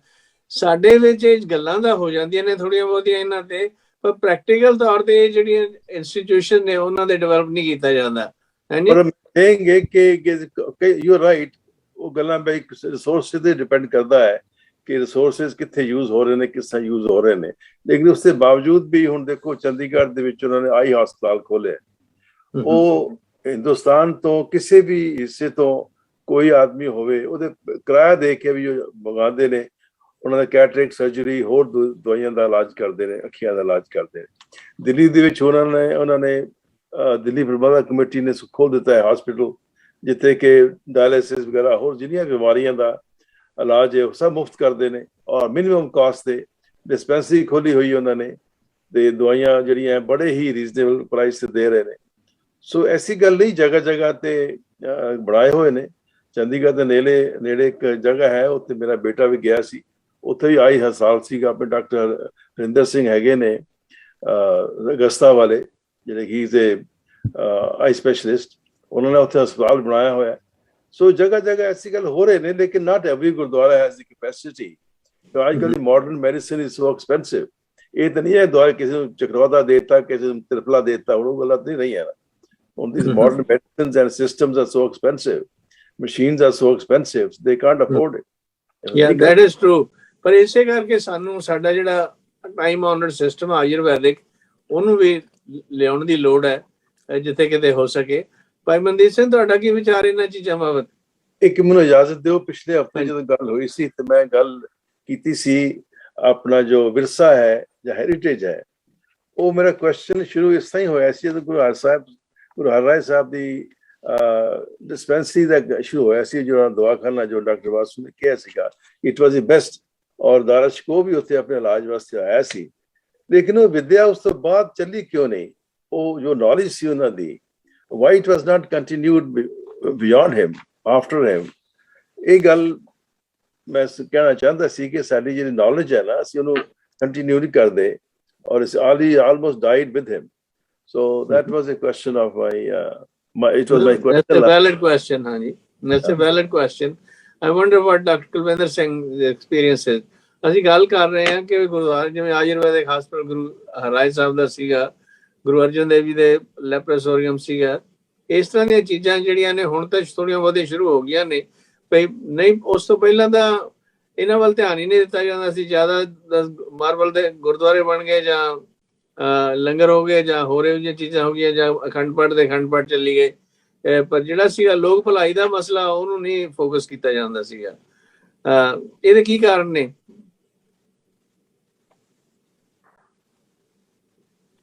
ਤੁਸੀਂ ਆਪਣੇ ਆਪ ਨੂੰ ਅਨਮਿਊਟ ਕਰੋ, ਅਨਮਿਊਟ ਕਰੋ, ਅਨਮਿਊਟ ਕਰੋ ਡਾਕਟਰ ਕੁਲਵਿੰਦਰ ਸਿੰਘ। ਹਾਂਜੀ ਸਰ, ਆਗੀ ਬਾਤ ਸੀ। ਹਾਂਜੀ ਹਾਂਜੀ ਸਰ, ਦੇਖੋ ਇੱਕ ਤੇ ਕੀ ਹੁੰਦਾ ਵੈ ਕਿ ਜੋ ਭਾਟੀਆ ਸਾਹਿਬ ਨੇ ਕੁਐਸਚਨ ਕੀਤਾ ਬੜਾ ਵਧੀਆ, ਕਿ ਜਿਹੜਾ ਮਨੁੱਖੀ ਸੁਭਾਅ ਹੈ ਉਹ ਕਹਿੰਦਾ ਮੈਂ ਉਹ ਕਰਾਂ ਜੋ ਲੰਬੇ ਟਾਈਮ ਨਹੀਂ ਦਿਖਦਾ, ਉਹ ਰਿਜ਼ਲਟ ਨਹੀਂ ਦਿਖਦਾ। ਬਿਲਡਿੰਗਾਂ ਬਣਾਉਣ ਨਾਲ ਬਿਲਡਿੰਗ ਲੰਬੇ ਟਾਈਮ ਲਈ ਦਿਸਦੀ ਰਹਿੰਦੀ ਹੈ ਤੇ ਹਰ ਬੰਦੇ ਨੂੰ ਪਤਾ ਹੁੰਦਾ ਹੈ ਕਿ ਲੱਗਾ ਪੱਥਰ ਜਿਹੜਾ ਹੈ ਨਾ ਉਹ ਨਜ਼ਰ ਆਉਂਦਾ ਰਹਿੰਦਾ ਹੈ, ਲੇਕਿਨ ਜਿਹੜੀ ਰੈਗੂਲਰ ਮੇਨਟੇਨੈਂਸ ਹੈਗੀ ਹੈ, ਕੋਈ ਸਕੂਲ ਚਲਾਉਣਾ ਹੈ, ਕੋਈ ਹਸਪੀਟਲ ਚਲਾਉਣਾ ਹੈ, ਉਹਦੇ ਲਈ ਡੇਲੀ ਖਰਚਾ ਚਾਹੀਦਾ। ਤੇ ਅਸੀਂ ਲੋਕ ਨਾ ਸੋਚਦੇ ਆ ਕਿ ਇਹ ਖਰਚਾ ਤੇ ਬੜਾ ਔਖਾ ਕੰਮ ਹੋ ਜਾਂਦਾ, ਰੈਗੂਲਰ ਰਿਸਪੌਂਸਿਬਿਲਿਟੀ ਬਣ ਜਾਣੀ ਹੈ, ਅਸੀਂ ਉਹ ਰਿਸਪੌਂਸਿਬਿਲਿਟੀ ਲੈਣ ਤੋਂ ਪਿੱਛੇ ਚੱਲਦੇ। ਇਹ ਇੱਕ ਜਗ੍ਹਾ ਨਹੀਂ ਸਰ, ਹਰ ਥਾਂ ਤੇ ਦੇਖਿਆ ਗਿਆ ਵੈ। ਮੈਂ ਬੜੀਆਂ ਵੱਡੀਆਂ ਭਾਈ ਵੀਰ ਸਿੰਘ ਨਾਲ, ਸਾਡੇ ਭਾਈ ਵੀਰ ਸਿੰਘ ਨੇ ਬੜੀਆਂ ਸੰਸਥਾਵਾਂ ਬਣਾਈਆਂ ਤੇ ਉਹਨਾਂ 'ਚ ਵੀ ਮੈਂ ਕੀ ਦੇਖਣਾ ਚਾਹੁੰਦਾ ਵਾਂ ਕਿ ਉਹਨਾਂ ਦੀ ਅਰਬਾਂ ਰੁਪਏ ਦੀ ਪ੍ਰਾਪਰਟੀ ਜਿਹੜੀ ਉਹਨਾਂ ਡੋਨੇਟ ਕੀਤੀ ਹੈ ਨਾ, that is like almost unused, ਕਿਉਂ? ਉਹਦੀ ਪ੍ਰੋਪਰ ਯੂਟਿਲਾਈਜੇਸ਼ਨ ਨਹੀਂ ਹੋ ਰਹੀ। ਸੋ ਹਮੇਸ਼ਾ ਹੀ ਧਰਮ ਦੇ ਵਿੱਚ ਮੈਂ ਜੋ ਮਹਿਸੂਸ ਕਰਦਾ ਵਾਂ, ਜੋ ਆਪ ਜੀ ਦਾ ਸਵਾਲ ਹੈ ਭਾਟੀਆ ਸਾਹਿਬ ਦਾ, ਧਰਮ 'ਚ ਹਮੇਸ਼ਾ ਜਿਹੜੀ ਜ਼ਿੰਦਾ ਜਿਹੜੀ ਸੇਵਾ ਹੈ ਨਾ ਉਹਨੂੰ ਪਹਿਲ ਦਿੱਤੀ ਜਾਣੀ ਚਾਹੀਦੀ ਹੈ ਕਿ ਜਿਹੜੇ ਸਾਡੇ। ਦੂਜੇ ਪਾਸੇ ਤੁਸੀਂ ਪਿੰਗਲਵਾੜਾ ਦੇਖੋ, ਜਿਹੜਾ ਦੇਖੋ ਪੂਰਨ ਸਿੰਘ ਉਹਨਾਂ ਨੇ ਸ਼ੁਰੂ ਕੀਤਾ ਤੇ ਉਹ ਕਿੰਨੇ ਕੁ ਰਿਸੋਰਸਿਸ ਸੀ ਉਹਨਾਂ ਦੇ ਕੋਲੇ, ਕਿਵੇਂ ਉਹਨਾਂ ਨੇ ਮੇਨ ਕਿੰਨਾ ਵੱਡਾ ਬਣ ਗਿਆ ਪ੍ਰੋਗਰਾਮ। ਹਾਂਜੀ, ਇਸੇ ਤਰ੍ਹਾਂ ਮੈਂ ਦੇਖਿਆ ਕ੍ਰਿਸਚੀਅਨ ਮਿਸ਼ਨ ਦੇ ਜਿਹੜੇ ਨਿੱਕੀਆਂ ਜਗ੍ਹਾ ਹੁੰਦੀਆਂ ਨੇ ਉਹਨਾਂ ਤੋਂ ਹੌਲੀ ਵਧਦੇ ਰਹਿੰਦੇ ਨੇ, ਸਾਡੇ ਵਧਣ ਦੇ ਬਜਾਏ ਘਟ ਜਾਂਦੇ ਨੇ। ਇੱਕ ਐਗਜ਼ਾਮਪਲ ਇਹੀ ਹੈ ਜਿਹੜੀ ਪੂਰਨ ਸਿੰਘ ਪਿੰਗਲਵਾੜੇ ਉਹਨਾਂ ਦੀ ਹੈ, ਕਿ ਉਹਨਾਂ ਦਾ ਪ੍ਰੋਗਰਾਮ ਹੌਲੀ ਕਾਫੀ ਐਕਸਟੈਂਸਿਵ ਹੋ ਗਿਆ। ਸਰ ਅਸੀਂ ਐਗਜ਼ੀਬਿਸ਼ਨਿਜ਼ਮ ਧਿਆਨ ਰੱਖਦੇ ਆ ਨਾ, ਐਗਜ਼ੀਬਿਸ਼ਨ ਕਰਦੇ ਆ ਜਿਸ ਦਾ ਰਵੇ ਤੇ ਕੰਮ ਭਾਵੇਂ ਨਾ ਹੋ। ਹਾਂਜੀ ਭਾਟੀਆ ਸਾਹਿਬ 500 ਸੇ ਸਮਝੇ। ਤੇ ਮੈਂ ਇੱਕ ਗੱਲ ਕਹਿਣੀ ਚਾਹੁੰਦਾ ਡਾਕਟਰ ਸਾਹਿਬ ਦਾ ਸਵਾਲ ਦਾ, ਆਪ ਜੀ ਦੋਹਾਂ ਦਾ ਹੀ, ਕਿ ਜਦੋਂ ਵੀ ਕਾਂਟ ਫੋਰਗੇਟ ਦੀ ਹਿਸਟਰੀ, ਸਿੱਖ ਹਿਸਟਰੀ ਦੇ ਵਿੱਚ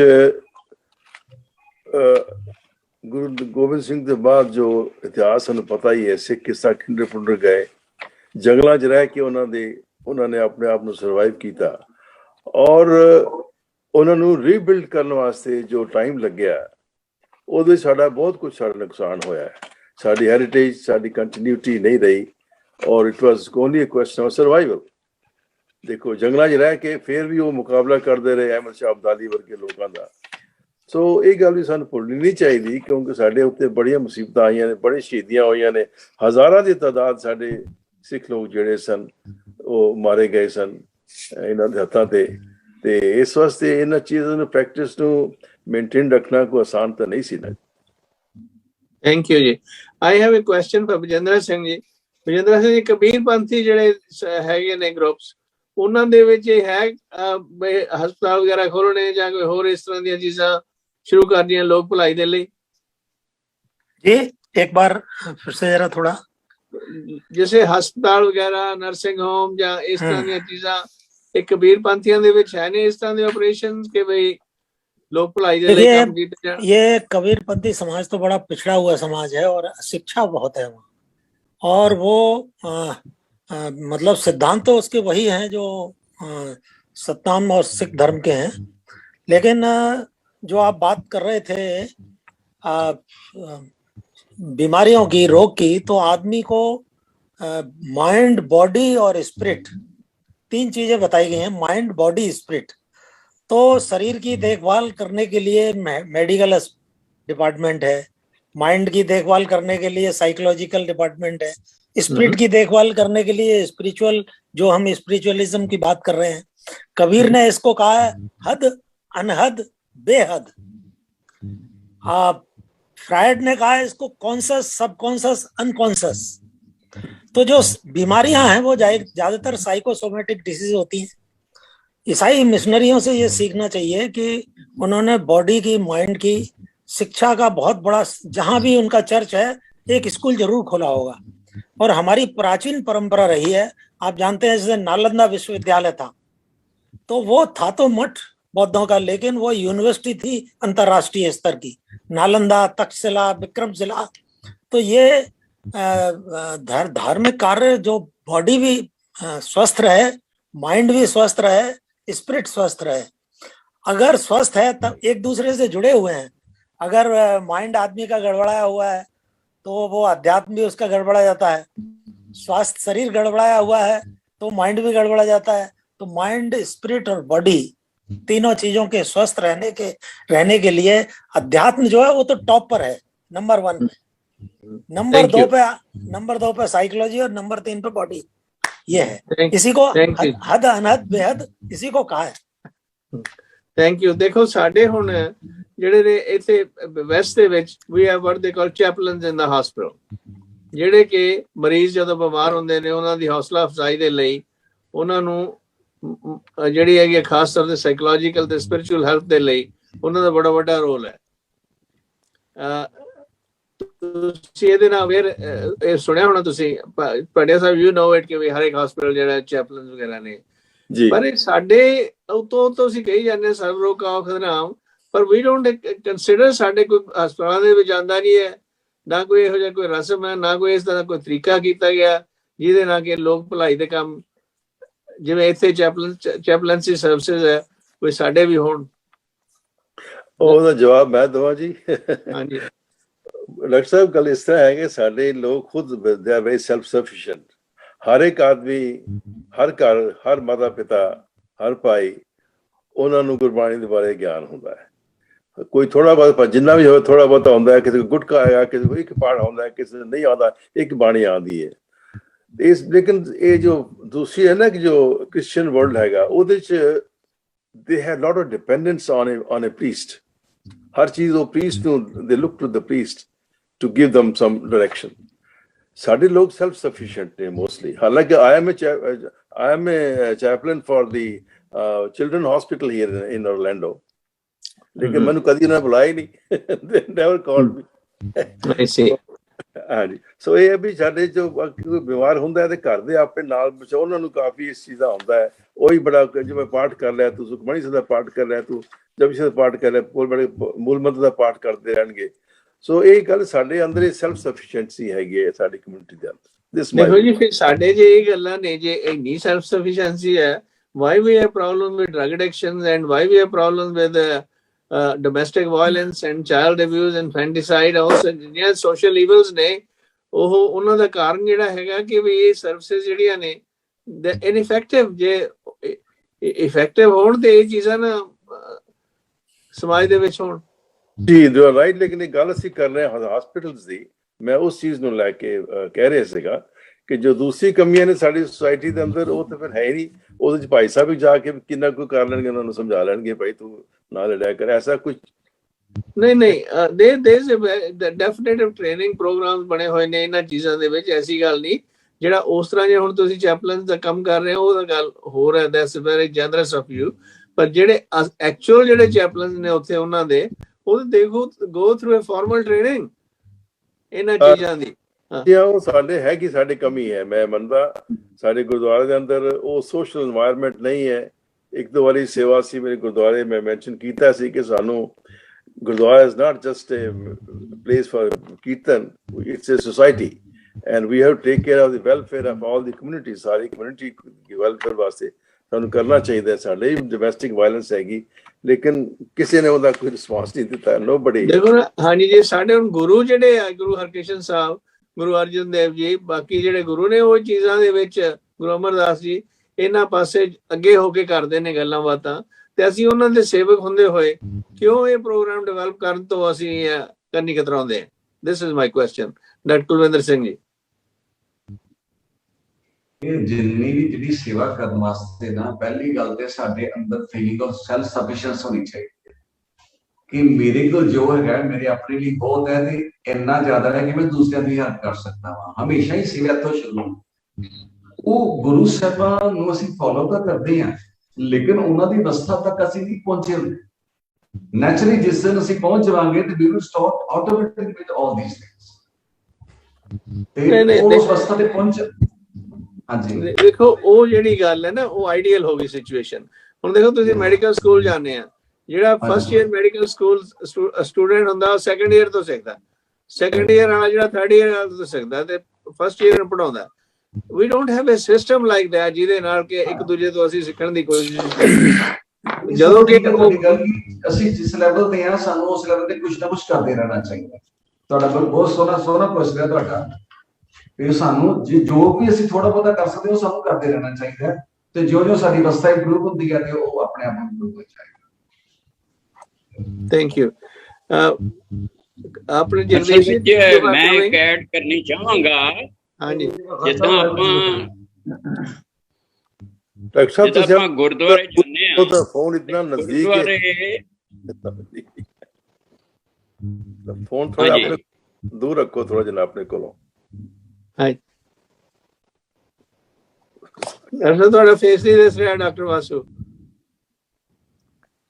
ਤੁਹਾਡਾ ਫੇਸ ਨਹੀਂ ਦਿਖ। ਮੈਂ ਇਹ ਚਾਹੁੰਦਾ ਕਿ ਆਪਾਂ ਗੁਰਦੁਆਰੇ ਜਿਹੜਾ ਉਪਦੇਸ਼ ਹੈ ਉਹ ਮਨੁੱਖ ਦੀ ਕੰਸਟਰਕਸ਼ਨ ਤੋਂ ਸ਼ੁਰੂ ਕੀਤਾ ਜਾਏ, ਕਿ ਮਨੁੱਖ ਜਿਹੜਾ ਹੈ ਉਹ ਉਹਦੇ ਵਿੱਚ ਹੀ ਭਗਵਾਨ ਬਣਨ ਦੀ ਸੰਭਾਵਨਾ ਹੈ, ਤੇ ਸ਼ੈਤਾਨ ਤੋਂ ਹੈ ਹੀ ਹੈ ਮਨੁੱਖ ਜਿਹੜਾ। ਕਾਮ ਕ੍ਰੋਧ ਲੋਭ ਮੋਹ ਹੰਕਾਰ ਦਾ ਤੇ ਮੁਜੱਸਮਾ ਹੈ ਹੀ ਹੈ ਉਹ। ਜਦ ਤੱਕ ਉਹਦੀ ਸੁਰਤ ਮਤ ਮਨ ਤੇ ਬੁੱਧ ਇਹ ਘੜੀ ਨਹੀਂ ਜਾਂਦੀ, ਇਹ ਚੇਂਜ ਨਹੀਂ ਕੀਤੀ ਜਾਂਦੀ, ਤਦ ਤੱਕ ਮਨੁੱਖ ਵੀ ਸੁਧਾਰ ਨਹੀਂ ਹੋ ਸਕਦਾ। ਗੁਰਬਾਣੀ 'ਚ ਗੁਰੂ ਸਾਹਿਬ ਨੇ ਆਖਿਆ, ਗੁਰੂ ਨਾਨਕ ਨੇ, ਕਿ ਸੰਸਾਰ ਧਰਮਸਾਲ ਹੈ, ਧਰਮ ਕਮਾਉਣ ਦੀ ਥਾਂ ਹੈ, ਤੇ ਅਸੀਂ ਲੁੱਟਣ ਦੀ ਥਾਂ ਬਣਾਈ ਹੋਈ ਹੈ। ਅਸੀਂ ਕਹਿੰਦੇ ਹਾਂ ਲੁੱਟ ਲਓ ਲੁੱਟ ਲਓ। ਤੋ ਜਿਹੜੀ ਖੁਦਗਰਜ਼ੀ ਹੈ ਮਨੁੱਖ ਦੇ ਅੰਦਰ, ਜੋ ਐਨੀਮਲ ਇਨਸਟਿੰਕਟ ਹੈਗੇ ਨੇ, ਉਹਨਾਂ ਨੂੰ ਪਛਾਣਨ ਦੀ ਲੋੜ ਹੈ। ਗੁਰਬਾਣੀ ਦਾ ਗਿਆਨ ਸ਼ੁਰੂ ਹੀ ਇੱਥੇ ਹੋਣਾ ਚਾਹੀਦਾ ਹੈ ਕਿ ਮਨੁੱਖ ਦੋ ਟੰਗਾਂ ਵਾਲਾ ਜਾਨਵਰ ਹੈ। ਇਹ ਚਾਰ ਟੰਗਾਂ ਵਾਲੇ ਨੇ, ਅਸੀਂ ਦੋ ਟੰਗਾਂ ਵਾਲੇ। ਸਾਡੇ ਵਿੱਚ ਬੜੀਆਂ ਸੰਭਾਵਨਾ ਹਨ ਗਰਕਣ ਦੀਆਂ, ਤੇ ਬੜੀਆਂ ਸੰਭਾਵਨਾ ਹਨ ਉਭਰਨ ਦੀਆਂ। ਤੋ ਜਿਹੜੀਆਂ ਗਰਕ ਜਾਣਾ ਬੰਦੇ ਦੀ ਮਨੁੱਖਤਾ ਤਬਾਹ ਹੋਣੀ ਹੈ, ਉਹਦੀ ਸੁਰਤ ਮਤ ਮਨ ਬੁੱਧ ਤੋਂ ਹੋਣੀ ਹੈ। ਇਹਨੇ ਵਿੱਚ ਮੈਂ ਸਮਝਣਾ ਕਿ ਇੱਕ ਸਹੀ ਸ਼ਬਦ ਜੋੜਨਾ ਚਾਹੀਦਾ। ਸੁਰਤ ਕਿੱਦਾਂ ਦੀ ਹੋਵੇ? ਸਹੀ ਸੁਰਤ। ਮਤ ਕਿੱਦਾਂ ਦੀ ਹੋਵੇ? ਸਹੀ ਮਤ। ਬੁੱਧ ਕਿੱਦਾਂ ਦੀ ਹੋਵੇ? ਸਹੀ ਬੁੱਧ। ਖਿਆਲ ਕਿੱਦਾਂ ਦੇ ਹੋਣ? ਸਹੀ ਖਿਆਲ, ਤੇ ਫਿਰ ਸਹੀ ਇਨਸਾਨ। ਤੋ ਜਦ ਤੱਕ ਅਸੀਂ ਮਨੁੱਖ ਦੀਆਂ ਕਮਜ਼ੋਰੀਆਂ ਤੋਂ ਗੁਰਬਾਣੀ ਦਾ ਗਿਆਨ ਸ਼ੁਰੂ ਨਹੀਂ ਕਰਦੇ, ਜਿਨ ਮਾਨਸ ਤੇ ਦੇਵਤੇ ਕੀ ਹੈ, ਪਹਿਲੇ ਮਨੁੱਖ ਡਿਸਕਸ ਹੋਣਾ, ਤੇ ਮਨੁੱਖ ਦੇ ਅੰਦਰ ਉਹਦੀਆਂ ਊਣਤਾਈਆਂ ਡਿਸਕਸ ਹੋਣੀਆਂ, ਤੇ ਫਿਰ ਮਨੁੱਖ ਨੇ ਗੁਰੂ ਦੀ ਸਿੱਖਿਆ ਰਹੀ ਸੁਰਤ ਮਤ ਮਨ ਬੁੱਧ ਘੜ ਕੇ, ਤੇ ਫਿਰ ਉਹਨੇ ਸੁੰਦਰ ਸਰੂਪ ਬਣ ਕੇ ਤੇ ਬਖਸ਼ਿਸ਼ ਦੇ ਦਰ ਤੇ ਕਰਮ ਖੰਡ ਵਿੱਚ ਪਹੁੰਚਣਾ, ਤੇ ਸੱਚਖੰਡ ਉਹਦੇ ਅੰਦਰ ਪੈਦਾ ਹੋ ਜਾਣਾ। Beautiful, that's nice. ਦੈਟਸ ਜਿਹੜੀਆਂ ਪੰਜ ਖੰਡ ਦੱਸੇ ਨੇ ਆਪਣੇ ਗੁਰੂ ਨਾਨਕ ਸਾਹਿਬ ਦੇ ਜਪਜੀ ਸਾਹਿਬ ਦੇ ਵਿੱਚ, that's a beautiful description of that practical point of view ਤੋਂ। ਯਾਨੀ ਧਰਮ ਸਿੰਘ ਜੀ, ਤੁਸੀਂ ਕੋਈ ਚੀਜ਼ ਐਡ ਕਰਨੀ ਚਾਹੋ ਇੱਥੇ? ਕਿਉਂਕਿ ਗੁਰੂ ਹਰਗੋਬਿੰਦ ਸਾਹਿਬ ਦੇ ਜੀਵਨ ਤੋਂ ਸਾਨੂੰ ਸੇਵਾ ਦਾ ਜਿਹੜਾ ਮੱਧ ਹੈ, ਈਵਨ ਛੋਟੀ ਉਮਰ ਤੇ ਜੀ, ਉਹਦੀ ਬੜੀ ਭਾਰੀ ਸਿੱਖਿਆ ਮਿਲਦੀ ਆ। ਉਹਨਾਂ ਨੇ ਆਪਣੇ ਆਪ ਨੂੰ ਕੁਰਬਾਨ ਕਰ ਦਿੱਤਾ, ਪਰ ਜਿਹੜਾ ਸੇਵਾ ਦਾ ਰਾਹ ਸੀ ਉਹ ਨਹੀਂ ਛੱਡਿਆ। ਪਰ ਅਸੀਂ ਉਲਟ ਹੋ ਰਹੇ ਹਾਂ। ਅਸੀਂ ਸੇਵਾ ਦਾ ਰਾਹ ਛੱਡ ਕੇ ਅਸੀਂ ਜਿਹੜਾ ਖੁਦਗਰਜ਼ੀ ਦਾ ਰਾਹ ਅਪਣਾ ਲਿਆ ਹੈਗਾ। ਜਿਹੜਾ ਭਾਟੀਆ ਸਾਹਿਬ ਜੀ ਨੇ ਪ੍ਰਸ਼ਨ ਪੈਦਾ ਕੀਤਾ ਕੀਤਾ ਸੀ ਤੇ ਬਹੁਤ ਹੱਦ ਤੱਕ ਉੱਤਰ ਵੀ ਉਹਨਾਂ ਨੇ ਉਹਦਾ ਆਪ ਹੀ ਦੇ ਦਿੱਤਾ ਸੀਗਾ ਕਿ ਜਿਹੜਾ ਸੇਵਾ ਦਾ ਗੁਰੂ ਸਾਹਿਬਾਨ ਦਾ ਲਗਾਤਾਰ ਕਿਉਂ ਨਹੀਂ ਰਿਹਾ, ਕਿਉਂਕਿ ਗੁਰੂ ਹਰ ਰਾਏ ਸਾਹਿਬ ਜੀ ਤੋਂ ਬਾਅਦ ਗੁਰੂ ਹਰਕ੍ਰਿਸ਼ਨ ਸਾਹਿਬ ਜੀ ਦਾ ਬੜਾ ਥੋੜਾ ਸਮਾਂ ਸੀਗਾ ਤੇ ਉਹਨਾਂ ਨੇ ਉਸ ਨੂੰ ਜਾਰੀ ਰੱਖਿਆ ਹੀ ਸੀਗਾ। ਆਪਾਂ ਜਾਣਦੇ ਹੀ ਹਾਂ ਉਹ ਡਿਸਕਸ ਹੋ ਚੁੱਕਾ ਆ। ਫਿਰ ਗੁਰੂ ਤੇਗ ਬਹਾਦਰ ਜੀ ਮਹਾਰਾਜ ਦੀ ਸ਼ਹਾਦਤ ਤੋਂ ਬਾਅਦ ਦਸਮ ਪਾਤਸ਼ਾਹ ਦਾ ਤੇ ਉਹ ਸਾਰਾ ਕੁਝ ਜਿਹੜਾ ਬਾਅਦ ਵਿੱਚ ਮਹਾਰਾਜਾ ਰਣਜੀਤ ਸਿੰਘ ਨੂੰ ਡੋਗਰਿਆਂ ਨੇ ਨਹੀਂ ਹੋਸ਼ ਆਉਣ ਦਿੱਤੀ, ਬਾਕੀ ਉਹ ਆਪਣਾ ਰਾਜ ਭਾਗ ਕਾਇਮ ਕਰਦੇ ਰਹੇ ਤੇ ਉਹਦੇ ਨਾਲ ਹੀ ਉਹ ਸਾਰਾ ਕੁਝ ਚਲੇ ਗਿਆ। ਜਿੱਥੋਂ ਤੱਕ ਸੰਬੰਧ ਹੈਗਾ ਅੱਜ ਦਾ, ਸੱਚ ਗੱਲ ਆ ਕਿ ਸਾਨੂੰ ਇਹਦੇ ਵਾਸਤੇ ਉਸ ਲੈਵਲ ਤੇ ਕਰਨਾ ਚਾਹੀਦਾ ਜਿੱਥੇ ਜਿੱਥੇ ਵੀ ਅਸੀਂ ਬੈਠੇ ਹਾਂ। ਬਹੁ ਗਿਣਤੀ ਜਿਹੜੀ ਹੁੰਦੀ ਆ ਕਿਸੇ ਵੀ ਕੌਮ ਦੇ ਵਿੱਚ, ਉਹਨਾਂ ਨੂੰ ਬਹੁਤਾ ਜ਼ਿਆਦਾ ਗਿਆਨ ਨਹੀਂ ਹੁੰਦਾ, ਨਾ ਉਹਨਾਂ ਦੇ ਅੰਦਰ ਉਹ ਜਿਹਾ ਹੁੰਦਾ। ਉਹਨਾਂ ਨੂੰ ਹਲੂਣਾ ਦੇਣ ਵਾਲੇ ਜਿਹੜੇ ਆਗੂ ਹੁੰਦੇ ਆ ਕੁਝ, ਜਿਹੜੇ ਉਹਨਾਂ ਨੂੰ ਨਾਲ ਲੈ ਕੇ ਤੁਰ ਸਕਦੇ ਆ। ਸਾਡੀ ਅੱਜ ਇਹ ਸਭ ਤੋਂ ਵੱਡੀ ਜਿਹੜੀ ਦੁਖਦਾਈ ਹੈਗੀ ਗੱਲ ਕੌਮ ਦੀ, ਉਹਦੇ 'ਚ ਇਹ ਆ ਕਿ ਕਿਤੇ ਥੋੜੇ ਬਹੁਤਿਆਂ ਨੂੰ ਛੱਡ ਕੇ ਜਿਹੜੇ ਸਾਡੇ ਆਗੂ ਨੇ, ਭਾਵੇਂ ਉਹ ਰਾਜਨੀਤਿਕ ਆ, ਭਾਵੇਂ ਉਹ ਧਾਰਮਿਕ ਆ, ਭਾਵੇਂ ਗੁਰਦੁਆਰਿਆਂ ਦੀਆਂ ਕਮੇਟੀਆਂ ਨੇ, ਉਹਨਾਂ ਦੇ ਵਿੱਚ ਇਹ ਸੋਚ ਵਾਲੇ ਬੰਦੇ ਹੈ ਨਹੀਂ। ਜੇ ਕੋਈ ਇੱਕ ਅੱਧਾ ਹੋਏ ਤੇ ਉਹਨਾਂ ਨੂੰ ਦਬਾ ਲਿਆ ਜਾਂਦਾ ਤੇ ਆਪਣੇ ਆਪਣੇ ਲੈਵਲ ਤੇ, ਜਿਵੇਂ ਭਾਟੀਆ ਸਾਹਿਬ ਨੇ ਜ਼ਿਕਰ ਕੀਤਾ ਹੈਗਾ ਕਿ ਅੱਖਾਂ ਦੇ ਹਸਪਤਾਲ ਛੋਟਾ ਮੋਟਾ ਜਿਹੜਾ ਚੱਲਦਾ ਰਹਿੰਦਾ ਆ। ਜਿਹੜਾ ਈਸਾਈਆਂ ਦੇ ਨਾਲ ਅਸੀਂ ਮੁਕਾਬਲਾ ਇਸ ਕਰਕੇ ਨਹੀਂ ਕਰ ਸਕਦੇ ਕਿ ਉਹਨਾਂ ਦਾ ਜਿਹੜਾ ਸਿਸਟਮ ਆ ਤੇ ਉਹ ਸਾਡੇ ਨਾਲੋਂ ਬਿਲਕੁਲ ਅਲੱਗ ਤਰ੍ਹਾਂ ਦਾ। ਉਹ ਆਪਣੇ ਹਸਪਤਾਲਾਂ ਦੇ ਵਿੱਚ ਫ੍ਰੀ ਇਲਾਜ ਉਹਨਾਂ ਦਾ ਕਰਦੇ ਜਿਹੜੇ ਈਸਾਈ ਆ। ਕਿਉਂਕਿ ਮੈਂ ਆਪ ਖੁਦ CMC ਦੇ ਵਿੱਚ 1 ਮਹੀਨਾ ਇੱਕ ਵਾਰੀ ਰਿਹਾ ਸੀਗਾ, ਮੇਰਾ ਐਕਸੀਡੈਂਟ ਹੋ ਕੇ ਬਾਂਹ ਟੁੱਟ ਗਈ ਸੀ। ਤੇ ਉਹ ਜਿਹੜਾ ਬੰਦਾ ਦੂਸਰੇ ਕਿਸਮ ਦਾ ਜਿਹਦਾ ਇਲਾਜ ਨਹੀਂ ਹੋ ਸਕਦਾ ਤੇ ਉਹਨੂੰ ਲੋੜ ਆ, ਉਹਦੇ ਕੋਲੇ ਕਈ ਤਰੀਕਿਆਂ ਦੇ ਨਾਲ ਪਹੁੰਚਦੇ ਆ ਕਿ ਜੇ ਤੁਸੀਂ ਈਸਾਈ ਮਤ ਨੂੰ ਅਡੋਪਟ ਕਰ ਲੈਂਦੇ ਹੋ ਤੇ ਤੁਹਾਡਾ ਇਲਾਜ ਫ੍ਰੀ ਹੋਊਗਾ। ਇਹਦੇ ਬਿਲਕੁਲ ਉਲਟ ਆ। ਜਿੱਥੇ ਸਿੱਖਾਂ ਦੀਆਂ ਫ੍ਰੀ ਹੈਗੀਆਂ ਨੇ, ਸਿੱਖਾਂ ਕੋਲੋਂ ਭਾਵੇਂ ਪੈਸੇ ਲੈ ਲੈਣ, ਦੂਜਿਆਂ ਕੋਲੋਂ ਨਹੀਂ ਗੇ ਲੈਂਦੇ। ਇਹ ਗੱਲ ਸਾਡਾ ਜਿਹੜਾ ਅੰਤਰ ਆ। ਬਾਕੀ ਜਿਹੜਾ ਦਿਖਾਵਾ ਨਹੀਂ ਹੁੰਦਾ। ਹੁਣ ਮੈਂ ਤੁਹਾਨੂੰ ਦੱਸਦਾ, ਸਾਡੇ ਪਿੰਡ ਕਾਫੀ ਸਾਰੇ ਈਸਾਈ ਨੇ ਤੇ ਉਹਨਾਂ 'ਚ ਇਹੋ ਜਿਹੀ ਹਾਲਾਤ ਸੀਗੇ ਕਿ ਇਹ ਦੋ ਬੀਬੀਆਂ ਦਰਾਣੀ ਜਠਾਣੀ, ਉਹਨਾਂ ਦਾ ਦੋਵਾਂ ਦੇ ਪਤੀ ਗੁਜ਼ਰ ਗਏ। ਇੱਕੋ ਲੜਕਾ ਸੀ ਉਹਨਾਂ ਦੇ, ਬਾਕੀ ਲੜਕੀਆਂ ਸੀ। ਲੜਕਾ ਜਿਹੜਾ ਉਹ ਨਸ਼ੇ ਖਾ ਕੇ ਮਰ ਗਿਆ ਤੇ ਇੱਕ ਲੜਕੀ ਵਿਚਾਰੀ ਉਹਨਾਂ ਦੀ ਸੇਵਾ ਕਰਦੀ, ਉਹਨੇ ਵਿਆਹ ਵੀ ਨਹੀਂ ਸੀਗਾ ਕਰਾਇਆ। ਤੇ ਉਹ ਮੇਰੇ ਨਾਲ ਸੰਪਰਕ ਕੀਤਾ। ਉਹਨਾਂ ਦਾ ਘਰ ਵੀ ਟੁੱਟਾ ਸੀਗਾ, ਉੱਪਰ ਸਤੀਰੀ ਕਿਸੇ ਵੇਲੇ ਵੀ ਟੁੱਟ ਕੇ ਤੋਂ ਥੱਲੇ ਆ ਕੇ ਦੱਬੇ ਜਾ ਸਕਦੇ ਸੀ। ਉਹ ਕੁਛ ਦਾਸ ਨੇ, ਕੁਝ ਪਿੰਡ ਦਿਆਂ ਨੇ ਘਰ ਵੀ ਉਹਨਾਂ ਨੂੰ ਬਣਾ ਕੇ ਦਿੱਤਾ, ਉਹਨਾਂ ਦਾ ਇਲਾਜ ਵੀ ਕਰਾਇਆ ਔਰ ਉਹ ਲੜਕੀ ਵਾਸਤੇ ਰਿਸ਼ਤਾ ਲੱਭ ਕੇ ਵੀ ਦਿੱਤਾ। ਪਰ ਇਹ ਗੱਲ ਕਿਸੇ ਨੂੰ ਨਹੀਂ ਦੱਸੀ ਜਾਊਗੀ ਕਿਉਂਕਿ ਸਾਨੂੰ ਗੁਰੂ ਸਾਹਿਬ ਜੀ ਨੇ ਜਿਹੜਾ ਇਹ ਬਖਸ਼ਿਸ਼ ਕੀਤੀ ਆ ਨਾ ਵੀ ਸੇਵਾ ਕਰਨੀ ਆ ਪਰ ਨਿਮਰਤਾ 'ਚ ਰਹਿ ਕੇ ਤੇ ਦਿਖਾਵਾ ਨਹੀਂ ਕਰਨਾ। ਇਹ ਗੱਲਾਂ ਹੈਗੀਆਂ ਥਾਂ ਤੇ ਹੁੰਦਾ ਆ। ਮੈਂ ਸਾਡੇ ਇੱਕ ਭਈਆ ਸੀਗਾ ਤੇ ਉਹਦੇ ਕੋਲ ਮੈਂ ਕੰਮ ਕਰਾਉਣਾ ਸੀ ਤੇ ਉਹ ਪੈਸੇ ਜ਼ਿਆਦਾ ਮੰਗਦਾ ਸੀ। ਮੈਂ ਕਿਹਾ ਵੀ ਤੂੰ ਓਦਾਂ ਜੇ ਨਾ ਮਿਲੂਗਾ ਤੇ ਫਿਰ ਵੀ ਤੇ ਤੂੰ ਪੱਲਿਓਂ ਰੋਟੀ ਖਾਣੀ। ਕਹਿੰਦਾ ਸਰਦਾਰ ਜੀ 30 ਸਾਲ ਹੋ ਗਏ, ਬਿਹਾਰੀ ਸੀਗਾ ਉਹ, ਕਿ ਅੱਜ ਤੱਕ ਇੱਕ ਵਾਰੀ ਵੀ ਪੱਲਿਓਂ ਰੋਟੀ ਨਹੀਂ ਖਾਧੀ। ਕਹਿੰਦਾ ਜਿਹੜੇ ਮਰਜ਼ੀ ਸਰਦਾਰ ਦੇ ਘਰ ਜਾ ਕੇ ਬਹਿ ਜਾਈਦਾ ਤੇ ਰੋਟੀ ਖਾ ਲਈਦੀ। ਇਸ ਕਰਕੇ ਨਾ ਸਾਡੇ ਚੱਲਦਾ ਬਹੁਤ ਕੁਝ ਆ। ਸੇਵਾਵਾਂ ਜਿਹੜੀਆਂ ਨੇ ਚੱਲਦੀਆਂ ਨੇ, ਇਹ ਵੱਖਰੀ ਗੱਲ ਆ ਕਿ ਸੰਗਠਿਤ ਰੂਪ ਦੇ ਵਿੱਚ ਘੱਟ ਆ, ਪਰ ਜਿਹੜਾ ਦੇਹ ਦਾ ਘੱਟ ਆ ਹੈ ਜ਼ਿਆਦਾ ਆ। ਦੂਸਰੇ ਪਾਸੇ ਦਿਖਾਈ ਜ਼ਿਆਦਾ ਦਿੰਦਾ ਆ ਤੇ ਹੈ ਜਿਹੜਾ ਆਮ ਈਸਾਈ ਕਿੰਨੀ ਕੁ ਸੇਵਾ ਕਰਦੇ ਆ ਆਪਾਂ ਜੇ ਦੇਖ ਲਈਏ। ਜਿੱਥੋਂ ਤੱਕ ਨਸ਼ਿਆਂ ਦੀ ਆ, ਠੀਕ ਗੱਲ ਆ ਵੀ ਹਰ ਸਿੱਖ ਦਾ ਗੁਰਬਾਣੀ ਤੇ ਵਿਸ਼ਵਾਸ, ਜਿਵੇਂ ਭਾਟੀਆ ਸਾਹਿਬ ਨੇ ਕਿਹਾ ਸੀ, ਉਹ ਵਧੀਆ ਗੱਲ ਆ। ਪਰ ਬਹੁਤ ਲੋਕ ਐਸੇ ਵੀ ਆ ਜਿਨ੍ਹਾਂ ਦਾ ਗੁਰਮਤਿ ਦਾ ਚਾਨਣੀ ਹੈ ਨੀਗਾ ਤੇ ਉਹ ਫਸੇ ਨਸ਼ਿਆਂ ਤੇ। ਇਹਦੇ ਕੋਈ ਨਹੀਂ। ਪਰ ਜੇ ਅਸੀਂ ਗਿਣਤੀ ਦੇ ਹਿਸਾਬ ਦੇ ਨਾਲ ਦੂਸਰੇ ਨਾਲ ਦੇਖੀਏ ਤੇ ਦੂਸਰੇ ਘੱਟ ਨਹੀਂ ਆ। ਸਾਡੇ ਪਿੰਡਾਂ ਦੇ ਵਿੱਚ ਨਸ਼ਾ ਕਰਦੇ ਹੀ ਉਹ ਲੋਕ ਸੀਗੇ ਜਿਹੜੇ ਹੁਣ ਸਾਰੇ ਈਸਾਈ ਜਿਹੜੇ ਮੇਰੇ ਖਿਆਲ 'ਚ ਇੱਕ ਵੀ ਬੰਦਾ ਉਹਨਾਂ ਚੋਂ ਨਹੀਂ ਹੋਣਾ ਜਿਹੜੇ ਸਿਗਰਟਾਂ ਜਾਂ ਸ਼ਰਾਬ ਨਹੀਂ ਪੀਂਦੇ। ਠੀਕ ਹੈ ਜੀ, ਥੈਂਕ ਯੂ ਫॉर शेयरिंग। ਆਪਣੇ way running out of time. Jagdish ji ਆਮ ਸੋ ਸੌਰੀ ਕਿ ਵੀ ਤੁਸੀਂ ਲੇਟ ਹੋਣ ਕਰਕੇ ਅਸੀਂ we can not benefit from your contribution ਤੇ ਹੁਣ वो नहीं दे दो डॉक्टर साहब, 1-2 मिनट दे दो। couple of minutes are available, not very much. Waheguru ji का खालसा वाहिगुरु जी की फतेह आप सभी ज्ञानी जनों को। हम सुबह सुबह थोड़ा बिजी हो जाते हैं क्योंकि गांव में हम लोग को गाय भैंस दूना रहता है, तो उसके कारण हम क्षमा चाहते हैं। बाकी जो ये जो ज्ञान की बातें आप लोग कर रहे हैं ये बहुत ही सारगर्भित है, क्योंकि जिन जिन लोगों को सतनाम का या सच्ची मानवता की ज्ञान जो हुई है, आज अगर सिखों को जाना जाता है तो उनके सत्कर्मों के कारण, उनकी मानवता सेवा के कारण ईसाइयों को भी, जैसा कि अभी धर्मवीर जी ने जो ऑस्ट्रेलिया से कहा कि वहां भी ऑस्ट्रेलिया में ईसाई मत के लोग बहुत ज्यादा हैं, तो इनका ग्रोथ होने का कारण यही है कि मानवता के सेवक को ये बहुत ज्यादा प्राथमिकता देखते हैं।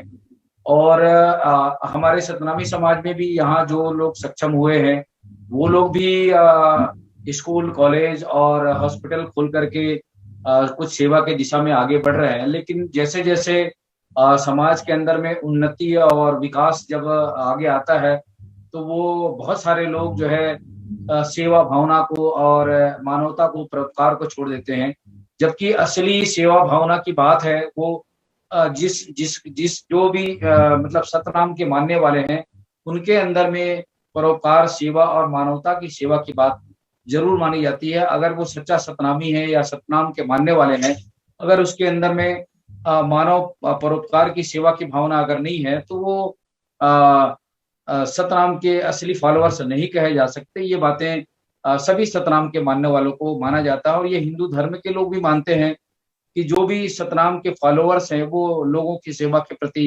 जरूर आगे आते हैं। ये ऐसी मानसिकता लोगों के अंदर में है। Thank you, thank you.